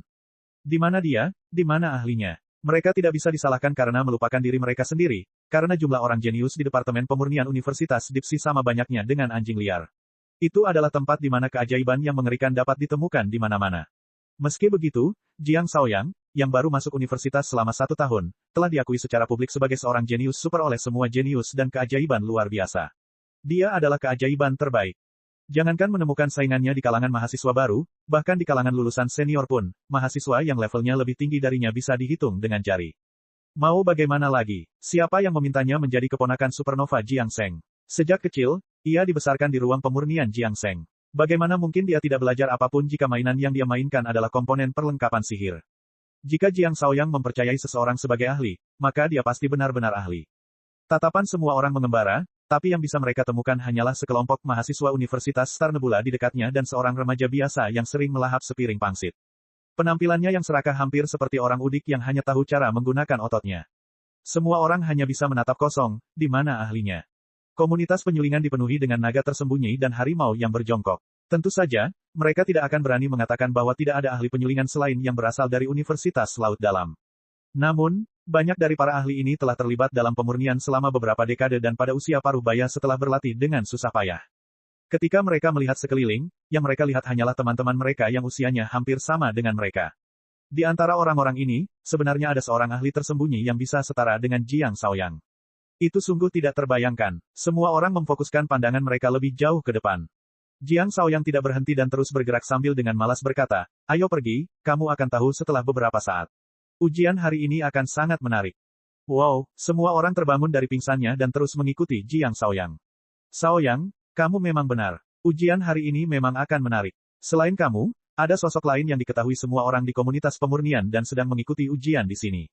Lulusan senior beberapa saat yang lalu berkata dengan antusias, "Itu Liao dari Grand Desolate War Institution, badut terbesar yang dikenal karena menantang kita. Tunggu sebentar, saya akan mencari di internet untuk menemukan gambar 3D-nya. Saya ingin melihat seberapa besar mulutnya, untuk berpikir bahwa dia berani mengucapkan kata-kata sebesar itu." Tidak ada perubahan pada ekspresi Jiang Shaoyang. Dia dengan tenang berkata, "Gao Yuanlong, tahukah Anda mengapa saya, sebagai mahasiswa baru dan baru belajar di universitas kurang dari setahun, dapat menjatuhkan lulusan senior seperti Anda?" Gao Yuanlong terkejut sesaat, dia tidak mengerti mengapa Jiang Shaoyang melontarkan pertanyaan seperti itu kepadanya. Namun, mereka sudah terbiasa dengan cara bicara Jiang Shaoyang yang tidak berbeda dengan cara Jiang Sheng. Mereka menahan amarahnya dan bertanya, "Mengapa?" Perlahan, Jiang Shaoyang mengulurkan dua jari rampingnya. Melambaikan jari telunjuknya, 99% karena saya jenius dan kalian semua adalah orang biasa dengan bakat biasa-biasa saja. Gao Yuanlong hampir mati tercekik oleh air liurnya sendiri. Dalam sekejap, wajahnya menjadi sangat merah karena tersedak. Semua orang tahu Jiang Shaoyang tidak tahu bagaimana berbicara dengan sopan, tapi ini masih keterlaluan. Apa orang biasa dengan bakat pas-pasan? Di kampung halamannya, Gao Yuanlong adalah satu dari sejuta jenius, yang seperti bulu burung phoenix dan tanduk unicorn. Namun Jiang Shaoyang menatapnya dengan tatapan kosong, sorot matanya tenang seolah dia berkata, saya baru saja menyatakan salah satu fakta paling mendasar. Mengapa kamu malah marah, bukankah kamu sudah tahu? Gao Yuanlong menggertakkan giginya hingga mulai terasa sakit. Akhirnya, dia berkata tanpa daya, oke, bagaimana dengan 1% sisanya? Jiang Shaoyang melambaikan jari kedua, 1% adalah karena saya mengabdikan setiap momen dalam hidup saya untuk dunia pemurnian, tidak seperti Anda orang biasa yang jelas-jelas memiliki bakat biasa-biasa saja namun membuang banyak waktu untuk mendengarkan lelucon. Gao Yuanlong tidak bisa berkata-kata. Semua orang saling melirik. Dari lubuk hati setiap orang memiliki keinginan untuk mencekik Jiang Shaoyang sampai mati. Di kedalaman kubah logam, terdapat ruang kendali yang penuh dengan hologram yang menampilkan pemandangan dari berbagai bagian kubah logam. Berdiri di ruang kendali adalah 3 penyuling veteran yang bereputasi tinggi. Masing-masing dari mereka memiliki lambang asosiasi penyulingan di dada mereka. Mereka semua tak lain adalah 3 orang penguji yang bertugas di ruang ujian nomor 19. Di sebelah kiri, berdiri seorang wanita parubaya yang cantik. Dia mengenakan seragam biru tua yang sama dengan Jiang Shaoyang. Namun dibandingkan dengan seragam siswa, seragamnya lebih indah, halus, dan mewah. Energi spiritual samar-samar masih melekat di sekitarnya, membawa secercah rahmat abadi. Hanya guru setingkat, profesor, di Universitas Laut Dalam yang memiliki kualifikasi untuk mengenakan seragam tersebut. Dia adalah Profesor Zhu Yueqin dari Departemen Pemurnian Universitas Laut Dalam. Tahun ini, usianya sudah 79 tahun, namun ia tampak berusia 40-an atau 50-an. Profesor Zhu, apakah remaja berambut panjang itu adalah keponakan dari supernova Jiang Sheng, Jiang Shaoyang? Saya pernah mendengar bahwa bakatnya sama dengan Jiang Sheng, ketika Jiang Sheng masih seusianya. Di usia yang begitu muda, dia sudah aktif setara dengan Novem Stellae, dan juga mendapat julukan Bintang ke-10. Para jenius terus bermunculan dari Universitas Laut Dalam satu demi satu. Anda benar-benar layak disebut sebagai tanah suci para penyuling. Berdiri di tengah adalah seorang pria parubaya yang agak gemuk tapi tampak cerdas. Terlebih lagi, jumlah jari di tangannya ternyata 6. Saat dia berbicara, nadanya membawa sedikit kecemburuan. Pria ini adalah Dong Liuqi. Ia dilahirkan dengan 12 jari yang membuatnya tidak cocok untuk berlatih menggunakan teknik pemurnian normal. Namun, dia cukup berbakat serta memiliki temperamen yang tegas dan gigih. Setelah berlatih dengan susah payah selama beberapa dekade, dia benar-benar menciptakan serangkaian teknik pemurnian untuk 12 jari yang tiada duanya dan menjadi ahli pemurnian terbaik di salah satu dari 10 sekte terkuat di Federasi, Sekte Seribu Matahari. Karena fakta bahwa di masa remajanya ia masih belum berhasil mengembangkan teknik pemurnian 12 jari, Dong Liuqi tidak diterima di Universitas Laut Dalam dan lulus dari Departemen Pemurnian Universitas Star Nebula. Setelah melihat alma maternya, Universitas Star Nebula, benar-benar ditekan, baik dari segi jumlah peserta ujian atau aura mengesankan yang terpancar dari peserta ujian Universitas Laut Dalam, suara Dong Liuqi pasti memiliki sedikit kecemburuan bercampur di dalamnya. Dong Liuqi menoleh ke arah pria militer berwajah persegi di sisi kanannya dan berkata sambil tersenyum, Direktur Yan, saya perhatikan ada seorang anak menarik bernama Liao yang direkomendasikan oleh Grand Desolate War Institution dalam daftar peserta ujian, bukan dia anak yang terkenal menantang Universitas Laut Dalam. Sekarang dia dan Jiang Shaoyang berada di ruang ujian yang sama, mereka juga dapat dianggap berkompetisi di panggung yang sama, kita harus memperhatikan mereka nanti.